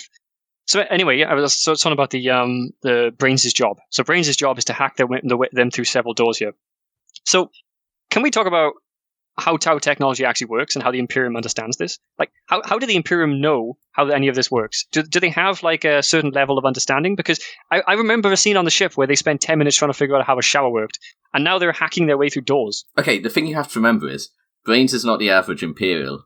He is somebody who actually has like an intuitive understanding and desire to like figure out and crack technology, which is next to unheard of in the Imperium, which is why he was sent to the penal legions for trying to do it. Yeah, but you know what the Imperium has none of? They don't have any computers. They have cogitators and they have data slates. What do you call those? Yeah, but those are not like silicon chip computers, are they? I thought they were like cogitators. They've always come across to me as being like computers designed for like. They're like if computers were only ever used for military applications. I always imagined them like, Valve technology kind of crazy bullshit that just does calculations and stuff. I view it as it's like calculation, but it's also things like course plotting, arranging information to send out briefings, things like that. I view them as computers, but like, what if they only ever were military technology? That's how I view them. Okay, so more like Windows 95 than, say, Valve technology then, I guess. Sure.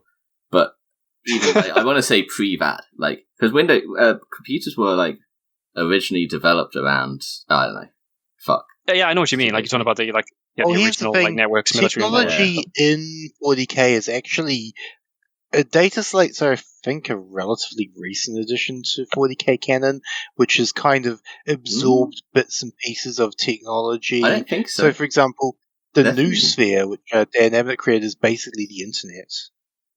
Kind of, but it's an internet. It's more like a global Wi-Fi that AdMech only access. It's the Internet of Things. Much. But on the other hand, this is like this. This is 2001. Yeah, but I think data slates exist in some early stuff. I think we see them in Eisenhorn. I don't know if we see them in this. In any of the we'll begin to Eisenhorn soon. Yeah, that's very soon. But that's okay. Like around the same time as this, the first Eisenhorn. I think all I'm saying though is that the difference between a pre-Windows 95 computer and whatever the fuck the Tau have is so astronomical that like I don't know if the guy, maybe the Aircast guy, gave them like a Tau computer or something, but they wouldn't even be able to interface with it otherwise. Nah, you turn your brain off, Obrium. He couldn't figure out how to shower worked. Brains is like he couldn't figure out how a shower worked. Well, maybe that was it. This is epic action. You're not supposed to think for any of this. You're supposed to eat your popcorn and watch the Transformers beat the shit out of each other. Brains is the instant genius.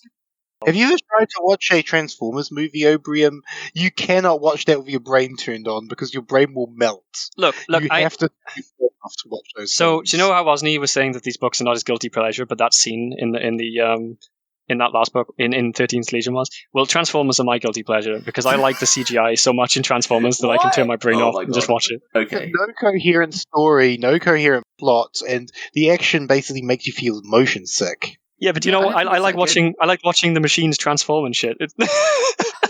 Okay. It just amuses me. I mean, I don't know why. I can understand that because it's kind of I can relate to that of like enjoying like a good horror set, like good monster. I mean, it comes back to the fact I think at the time I was learning how to use 3ds Max and 3D model and stuff, and at the time when those movies came out, I was big into that in general. So seeing such a mechanical, it's called hard surface modeling. Seeing that put into practice in an actual movie was really interesting. Anyway, moving on. We've got brains toasted brains. Yeah. Sharpshooter goes to take the shot and doesn't. Cage then goes, well, we fucked it. He does what he did in the last book and goes, well, I might as well desert now. We fucked it. And in this time, it's not even the Colonel like threatens to kill him. The Colonel doesn't even bother because the Colonel's like not there, the is plan. he? He's at the other. Yeah, no, he's with the other group. I thought. I'm sure the Colonel is there because I like thought the Colonel says hero, something like Inquisitor. the Colonel says it's too late, Cage, and then the wall explodes, and the target who they were trying to kill in the courtyard has made it to the armory and comes out with a squadron of mech suits. Mm-hmm. And the scene, which is this is a product placement scene. This scene with Brightsword is Gav Thorpe wanking over Tau battlesuits. Well, that was. He also did a bit of that when they first saw them, like because when Cage first saw the battlesuits in the city, he was like, "Wow, if this is their technology, I understand why we're not trying to have a head-on confrontation with them." And then now they're having their head-on confrontation with them, and then I wanted to just point out, like, I found this bit really confusing, because up until this point, I'd enjoyed all the Tau interesting shit, and then this end scene, like, all of this ending, I felt like was so bad that it actually ruined this book for me. Like, basically from this point. From the point where the plan just falls apart, like, almost everything that happens from this point on seems very nonsensical. It seems like a lot of it was very wasted. There was a bit of decent action at times, but most of it felt like it was shoehorned in really strangely. Is this when the Space Marine shows up? Not yet. No, we're not yet. But so the battle suits are like epic, and their miniguns are going brrr, and their flamers going whoosh, and their missiles are going whoosh whoosh whoosh, and it's all epic. And the Imperial Guards take them apart. Stupid, I'm coming for you, you alien meathead. I've got so you can't write the action movie quips. Don't even try it. Everything you just said about the mech suits, though, is completely irrelevant because 6 or 7 Imperial Guards take these fucking suits apart. Yes, they do. It describes these things as incredibly, like, violently destructive and impossible to fight against, and then just fights against them successfully. Well, Cage takes one on hand to hand. Well, that's just how, isn't it? I mean, to be fair, it's the first time you see Cage lose in a melee fight, but he is trying to take it on hand to hand. Wasn't there something weird with the Inquisitor and his powers, his abilities? Yeah. So the first weird thing about the Inquisitor is that he saves Cage. Like, very obviously, like, goes out of his way to save Cage. So Cage lost this melee fight against the mech suit. He's, like, bleeding out on the floor. His leg is fucked. And the Inquisitor comes back, helps him to his feet, helps him limp along, and Cage is something like, "Leave me, you need to go," which is very uncage-like, insanely uncage-like. That felt very much out of character. And the Inquisitor seems to realize as well, because he says to Cage, "Leave heroic shit like that to the hero." Mm-hmm. And then insists on helping Cage leave the fucking place, which seemed very strange. Like, both of those characters, it didn't... Well, actually, somehow it kind of fit Oriel. Because for some reason he likes Cage and seems to really want to keep Cage alive through everything. He's got for no reason at all. But this was very uncaged. Tau Commander, your people will weep and your worlds will bleed. You will not live to see the misery you have brought upon your people. Was that the Tau Commander, or was that the Yes, it was the Tau Commander. It was the Tau Commander. Okay, so anyway, they couldn't get out, wasn't he? The Inquisitor and Cage weren't able to escape, and so they played dead. And Oriel tries his psychic powers at Cage's suggestion. So he doesn't think, "Oh, by the way, I'm a psycho, I should probably try something." Cage goes, can you not fuck with their minds or something and make them think we're dead? Teaches the psycho how to do psycho things. He's like, "Hey, I know, I've got a plan, you're a psycho." "Oh, yeah." I guess I could try that. Anyway, so so now we're getting really close. After the death scene, after the faked death scene, where the fire cast warriors just walk past them, they're limping out of the place, and who do they run into?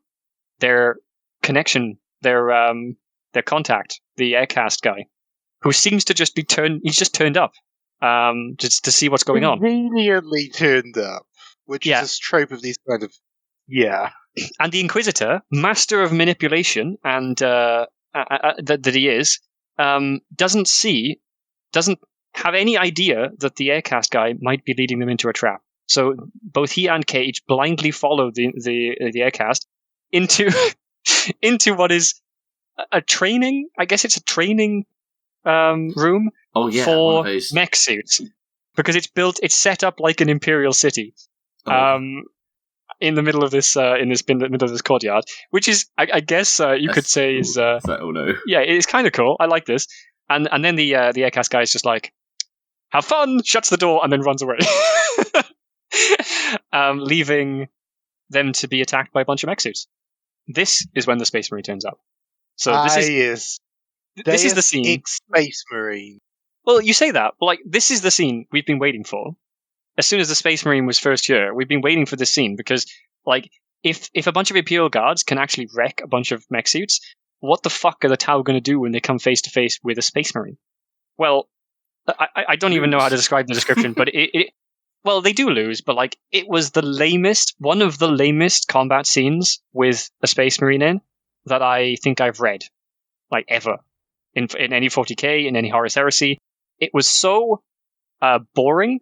The Space Marine did almost nothing. So to set up how it initially starts, they just hear a bunch of explosions. Now, this part of the scene is great. Like, this is the sort of the setting up the awe and wonder that even the Imperial Guard have for a Space Marine, because they've never seen one, right? So they're all just in this room, they think they're about to die, and then there's a bunch of explosions outside. In like classic like action movie trope. Bunch of explosions. What is this? What's coming towards us? They hear a bunch of thumping, and then the wall explodes, and in marches a Space Marine, something that they thought just walked out of myth. I think Cage says, this mythological figure that you barely even thought existed. And then the Space Marine turns to fight the mech suits. And what does he do? Now I'm gonna read this. I'll read this out. Okay. Thank you. For the Emperor! I hear him roar, bellow in the voice like a god's. He tosses away his bolter and grabs the power sword two-handed, breaking into a charge, his long strides covering over 3 meters every step, his voice cracking the concourse under his weight. The nearest battlesuit, now one-armed, takes a step back, reaching God. Oh God! You see how many fucking comments there are? Fucking 5! The nearest battlesuit, now unarmed, takes a step back, readying itself for a jump, but somehow the Space Marine gets in with the jet's fire, swinging the sword in a crackling arc that severs one of the battlesuit's legs and tops it to the ground. 6 commas in one sentence. It's the 6 different clauses of the line that need to be separated out. Now, to clarify it, I mentioned about comma usage in the last one, about how they weren't there. Sometimes they're missing when there's like a primary and secondary clause. Another thing I've seen him do sometimes is he will it's not that there's a comma there that should or shouldn't be there. He will construct a sentence in such a way that it reads clunkily, especially and the second you start putting commas to it, you should notice it. Like, one example is he'll do a sentence which has secondary clause, primary clause, and then another sort of secondary clause, which is immediately followed by a list, which is then comma separated. You don't structure a sentence like that, because then you're just going to have this run-on where you have a list and a secondary clause is defined as part of a list in terms of how you write the sentence. And that's an example of that sort of crap. He doesn't know how to structure clauses in a sentence so that you read it out in a sensible way. So there's to clarify a bit, that is halfway through the fight scene. So it isn't. So the fight does not start with the Space Marine throwing aside his gun and charging with a sword, because that would actually be even funnier. I think I might have been okay with that, just because of how ridiculous it would have been. Unfortunately, there is a bit before that. When the Space Marine first turns up, he pulls out his bolter, fires 2 triple round bursts into 1 or 2 mech suits. I'm like, okay, this is fair enough. Clearly they're good with the gun. They're good at aiming. Cage goes out of his way to describe how precise the bullets are, fired directly into the center of the mech suits, and 2 of the mech suits out of the 4 just die immediately. Thing is, though, then the Space Marine, this fast, this is the problem. In most books, the Space Marines are fast. In most movies, or some movies, but games and clips and stuff, they're shown as slow and heavy because, and otherwise the armor doesn't look realistic, right? I dislike it, and Astartes does a great example of how you can make the Space Marines quick and bulky looking, but this is not how they're usually portrayed. But somehow, I guess because this is an action movie, not a book, Gav Thorpe goes out of his way to show how fucking slow and it's a Terminator. He's not a Space Marine. He's the Terminator in this scene, because he walks in, fires his gun a few times, and then just tanks up 2 fucking miniguns from the Yes, and he's so badass and awesome that he can survive 2 burst cannons tearing. Yeah, and it just knocks him to his knee, pulverizes his fucking armor. So, this is a space marine who, like, clearly cares about his equipment. And, like, his armor has, like, the symbol of the Inquisition on. It's, like, it's black with, like, gold chasing. Because what else would it be? And then he takes these 2 fucking pulse lasers and just crouches and, like, lets it shred his armor, blows off one of his fucking pauldrons. Like, why is he doing this?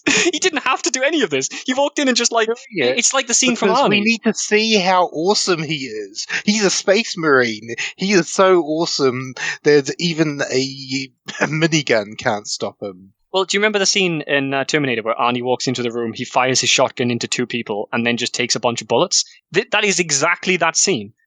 And then he just and then he throws his gun aside. I very much doubt that a bolter gun has only 6 shots in it, but like apparently it doesn't matter at this point because for the Emperor, and he just charges. Like, holy fuck! What do you expect him to do? Shoot the gun while he's charging? He might miss. Well, I mean, here's the point: these are Tau battle suits. They're very heavily armored. How is it that only a few bolt shells can take down a battle suit? Well, he takes down the first 2 with 3 bolt shells each. Yeah, and these are like very heavily armored. Battle suits are basically, they're literally mecha. Well, I mean, at this point, I'm ready to believe that the Tau make all their battle suits out of plastic. Well, at this point, you basically. But here's the thing. Sorry, but the obvious. I need to point something out here. Before this, with the Imperial guys, the kill team versus the first one, we see how awesome they are, and then like the moment the Space Marine walks in, they're nerfed. They suddenly, it's like they just suddenly got hit by a nerf hammer. I need to point something out here, which is that what you 2 are describing is a problem that could easily have been solved by Gav Thorpe not writing him to shoot 3 bolt gun shells at each. He could have unloaded a hell of a lot of bolter shells into them to a point that he might conceivably be out of ammo to kill those few. And he could have done this while running in, and then put it aside and gotten out his sword as he got in close. Well, he could have it would be badass enough, wouldn't it? What I wanted to see here would have been so much. It would have. Yeah, he could have done it. He could have done it. Well, no, absolutely, you're right. That would have been one fix. That would have been one fix to the problem. Like, we have to accept that he didn't. If he runs out of ammunition before he throws his gun aside, it makes a lot more sense. Like, the problem here is, like, I don't know. I wanted to see something entirely different. I wanted to see the Space Marine actually be, like, smart, combat orientated. He is a Space Marine, so he is tougher, he's stronger than any of the Imperial Guard. But that doesn't mean that he's less trained. That doesn't mean that he's, like, that he's an idiot when it comes to actually having a firefight with things. I was just disappointed. I was very disappointed by the final reveal of the Space Marine. And it's worth noting that from this point on, despite the fact that the Space Marine is always with them, he's basically forgotten. Yeah. He's had an epic scene, we just forget about him. Well, so it's what happened like, to him? Who knows? How do you create tension? How do you create tension in anything that comes after this when a fucking Space Marine is there? What are the fucking Tau going to do against that? Well, as we discovered, he could single-handedly have killed every single Tau on that planet because he's just that awesome. Well, apparently, and if he'd actually done, if he'd actually been combat smart about it, he wouldn't even have got hurt, or even like his armor wouldn't even got damaged. So, at some point around here, I believe Cage ends up actually fighting with the commander again, right? Wait, or did something happen? He chases down the aircast contact they have. Wait, what happened to the commander again? Oh, the commander was killed. Yes. Wait, did Cage Marine kill him, or was it Cage bashes his brains in with the butt of his gun after they eventually. That. He's like dueling the guy, right? And Laurie takes the shot. Not Laurie. Sharpshooter takes the shot, doesn't right. she? She finally takes the shot. And then from that point on, she kills everyone. Yeah. she shoots so many people after this. So she finally takes the shot. It's an undeserved payoff. Like, Gav Thorpe is clearly going for the moment here, which, like, she finally overcomes her PTSD. But, like, he doesn't really focus on it at all. Afterward, he even asks her, and he's like, "Why did you finally do it?" And she's like, "I realised at that moment when I saw him fighting you that it was like us or them or something like that. It was them or it was the Imperium." And no, so her reasoning is like that, doesn't she? Yeah. But her reasoning is that she saw that the guy was willing to kill Cage, and thus that he was a bad guy, and so she could shoot him. Despite the fact that they were trying to assassinate him, so him defending himself doesn't make him a bad guy. Yeah, and also, this whole thing, the point that, like, the guy is bloodthirsty and wants to take out humanity is something that they have repeatedly expressed. Cage has kept going, look, even if this seems like a bad, violent thing to do, remember that this is a guy who wants to destroy the Imperium. And she's like, I don't know. And it's like, oh, he tried to attack you after you tried to assassinate him? I finally see his true colours. Yeah, exactly. It just felt so fucking flat. It was crazy. It was super impressive how nonsensical that entire arc was. So the guy, he chases down the ambassador after this, doesn't he? And finds him, and the guy explains the double cross to him. Or wait, or is the double cross is it explained by the Inquisitor? Why is he with the Inquisitor when they find him? No, so this is he chases the guy down, and the guy basically just says something like as far as I could get the double cross from the Tau perspective, it just seemed to boil down to I wanted to kill the assassins after. Yeah, I wanted to kill you fuckers because we hate you and we hate humans, and we're going to attack you, and eventually that's the bit where he shouts something about you will all burn and whatever, what Jimbus read earlier.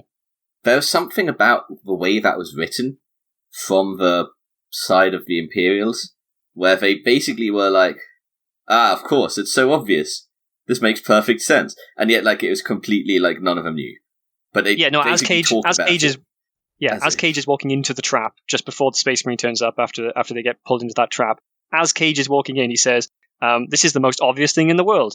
You always get rid of rule number 1 is that you always get rid of your assassins. That's it, yes. He says that. And he only says this is the most obvious thing after it's already happened. After they just walked into the obvious trap. Yeah. God. So, they find the Aircast guy, they kill him, they come out and it's like, hey, you know how, there was this whole secret thing, there's secretly a Space Marine here to make sure it went right? We also secretly had the entire Imperial Guard army here ready to invade. Now, after this. So at this point, I didn't know what the fuck was going on, and I was still under the assumption that they were going to try to pretend this was a rogue element. And so when they started landing Leman Russ on the fucking surface, I was like, how is this a rogue element of the Imperium? And then the Inquisitor, and then they're like, Cage, you don't know how good what you've done is. You haven't just done this. You've done all of this as well. And we had to conquered an entire planet. You had to keep this secret from you until just this moment. Well done. And then he spots that person who looks exactly like Laurie, who is obviously Laurie, and is like, whoa, didn't she look like Laurie? And you're like, okay, so I guess Laurie lived. I guess we'll see her next book. Well, it's interesting because, as we find out about Laurie later on, it could have possibly been someone who just looked like her. But from our perspective, there was no way it could be anyone else because who the fuck looks like Laurie? Yep. So the real we're nearly there. This is the last section. This is basically the end. It just cuts it, doesn't it? It's very close to cutting. Stops. It just stops. The story doesn't really have. It has a kind of a Dan Abnett ending. Yeah. Is it just me, or for the Tau, who I feel like, okay, they're naive, right? The Tau is clearly naive in many aspects. But one of the things that I find a little difficult to pass is the idea that they would allow enough humans and enough armory to be sitting in orbit, even if they thought they were mercenaries, that they were able to take over an entire staging world. Don't think about it. Did the Tau think that half the Imperium had decided to side with them or something? What was going on here? I have no idea how that sneaked in. It is never explained. It was basically the Inquisitor. Hey, suddenly they're here. Happy days. This is the bit I hate about this ending. A huge part of why I hate this ending is that the Inquisitor sort of gushes his entire plan out at Cage, almost in 5 sentences or something insane. And one of the sentences is as simple as, we had all of these platoons hiding in. All of these legions hiding in orbit, not hiding in orbit, sorry. Hiding in a system. Pretending to be mercenaries. They're not even hiding. The Tau know they're there.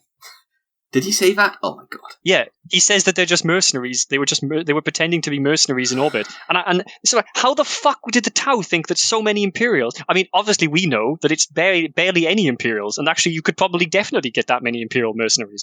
But what did the Tau think was happening here?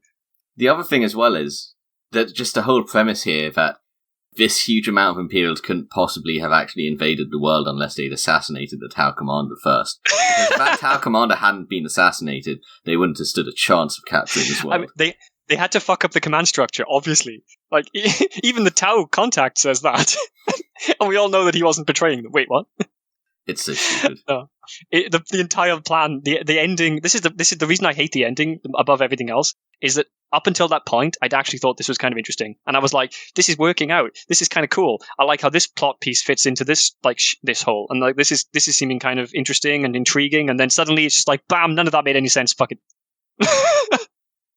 It killed me. This could have been a decent book. I actually was enjoying myself up until the end. And then it just really fell through. There was there was a very small section of this book that I enjoyed, which started when they met the Tau, and I think ended the second they started putting their plan into action. I'll agree with that. I didn't like the beginning, but I didn't like the beginning. I didn't like a lot of the middle, but once they met the Tau, we suddenly had this Cage becoming like an introspective and an analysing person like Ragnar in William King's books. And this was a much more enjoyable section of the book. Like if more of it was written, I think it's probably the most enjoyable section of all three books. I think. Part of it, I wondered if it was just because I like learning about the Tau, as I didn't really know much about them before. It's like the way things are communicated to you as the reader is actually interesting, because you have in the context of this section, you have a relatable protagonist who you're in his shoes, learning about things, which is what's supposed to be happening in this section, and he's actually looking at things in an interesting way. Like you can relate to the sort of thoughts he's having about it, which is really different from the 13th Legion. I'm going to relay something to the reader, where he treats you like you're like dumber than the average 5-year-old. Had Space Marine come out by this point? Space Marine? Sorry, Space Wolf. Had the Space Wolf books come out by this first point? Space Wolf. I think your comparison to first two like Space Ragnar Wolf books were out before this book. Okay, because your comparison to Ragnar is super apt. Like the way that he switches up, the way that he introduces the Tau is so Space Wolf.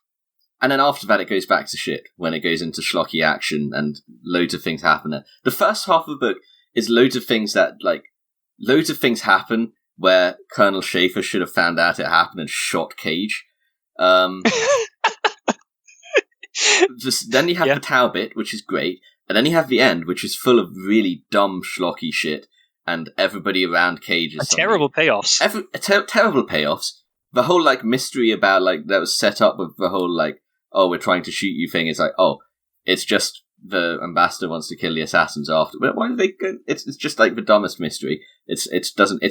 Terrible payoffs. Everybody around Cage is stupid to show how smart and good Cage is. Brains becomes stupid and fries himself in a Tau mech suit. He suddenly stops being an instant genius and starts being toasted. It's like toasted. It's like he's possessed. Like that scene is actually kind of insane. It's like the sort of scene you would write if some Slaneshi demon is trying to seduce a character to the dark side, because he seems Brain seems to have no fucking control over himself at all. He just loses his fucking mind, and it's like the mech suit technology is his downfall. Yeah, it's like the mech suit calls to him, and he has no choice but to accept. Yeah. I mean, I can't say I wouldn't fall for that, to be honest. Sharpshooter's an idiot. Even Schaefer is it's over. Knowing. No, I wouldn't even say Sharpshooter's an idiot. Her reasoning is a bit strange, but everybody who puts her in that position. When she initially fails a shot, she's not stupid. When she then later on goes but now I could. You're all right, fuck you. Yeah, well, her reasoning afterwards is insane. Forgets how to be a psyker and an inquisitor until Cage tells him how to use his psychic powers. Yeah. It's oh my god. But everyone who put Sharpshooter in that position, was by far one of the stupidest elements of the entire plot in the book. Do we have anything? The whole else? payoff was that Sharpshooter would eventually manage to take the shots. Yeah, but it was just executed and it was with a fucking payoff. Yeah, the whole thing was executed poorly. But that's the whole book, isn't it? Yeah. This whole book is trying to be. Well, hang on. Before we go into that, hang on, Jimbus, got to stop you here. Do we have any more spoiler stuff to talk about, or shall we say that in our closing thoughts? Yeah, I think we should move to closing thoughts because this is pretty much the end. All right. So, hang on. We've forgotten something else we need to do first. Liberty. Do we have to? No, yeah, well, we don't. We just talked. It's a prequel to. This book. It's a prequel to this book. It's a prequel to Kill Team. Nothing matters. Nothing in it matters. I think we should talk about it just because it is kind of funny. It has the spoon incident that is referenced in this book. I think that's all we need to say, and then we're ready. Actually, looking at my fucking notes, I have 4 lines of notes, and none of them are really anything of interest. Okay. The first one was me just being confused. The second one was like, what is going on? The third one was like, oh, it's the story of the spoon. I have 2 notes. One of them is it's a prequel to Kill Team. The other one is it's a Nothing Burger story. I guess there was one part which is like, he kills pretty much the entire guard force of the prisons. Who runs the prison afterwards? Hey, GG badass. He's so cool. So I think now we can have our closing thoughts. So what did we think about Kill Team? Jimbus, why don't you start us off? Kill Team was trying to be the Dirty Dozen, but it ended up as Suicide Squad. The first one. Oh no. You mentioned this at the start, and you mentioned it again, and I'm now trying to think. I think it's dumber than Suicide Squad, the first one. Yeah, it is. Yeah, but... I don't know. Suicide at least because the first one at least had, like, some engaging and fun character designs and characterizations of certain people. You know, it was an awful movie. could even... This movie had... This book had nothing going for it in that regard. It has a section we talked about which is, like, well written, and it's sandwiched in between two slices of bread which are different flavors of bad. Different flavors of shit sandwich. Yeah. People act inexplicably dumb. All the payoffs are awful. Everything's it's. I think. Yeah. You know what? For the last book, I think me and Jimbus recommended against it, and you said, well, I think we saw. You said you enjoyed it, and we kind of agreed. Well, you know, most of what's bad about it is the way it's written. Here, the actual plot elements themselves are just unforgivably stupid. The things that happen in this book are some of the stupidest things put to paper in 40k so far. I think I could summarize my feelings on the book by just saying I loved every part of it until I actually understood any of it. Like even training areas. That is absolutely. Don't forget, this book sold very well too. This book sold incredibly well, and I think O'Brien may well have hit the nail in the head. This book is screwing my brain. I can't even think properly.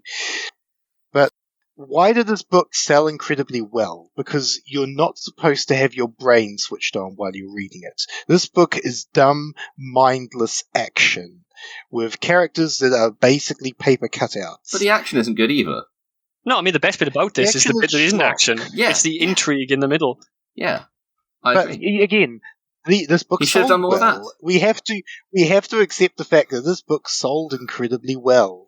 This book cemented Gav Thorpe's career. Well, that's the thing. I don't think that's like. I don't think that's surprising. That's my point. Like one because what you said there is how almost everything popular like ends up getting there. Really, is like, and if you think too much about it, may not work.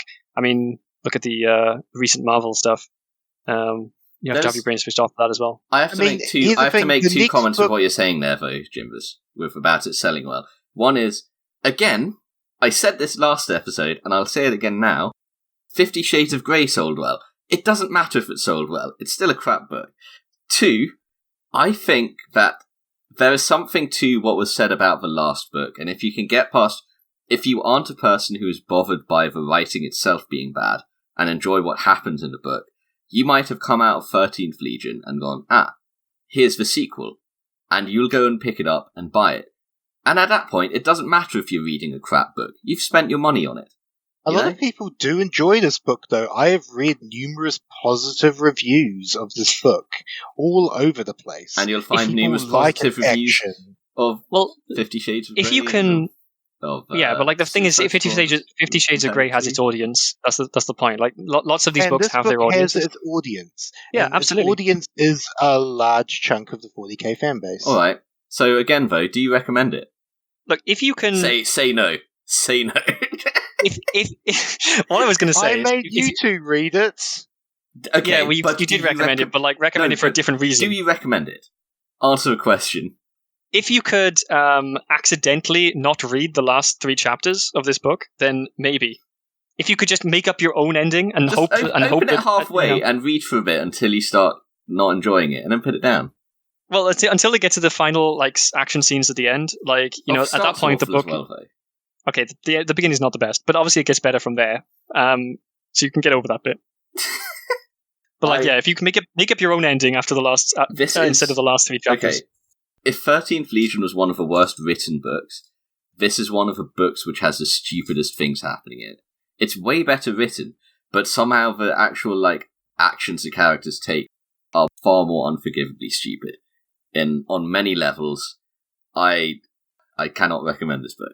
It's at best I can say it is fascinating how stupid some of the decisions are. I recommend it if you enjoy reading terrible works.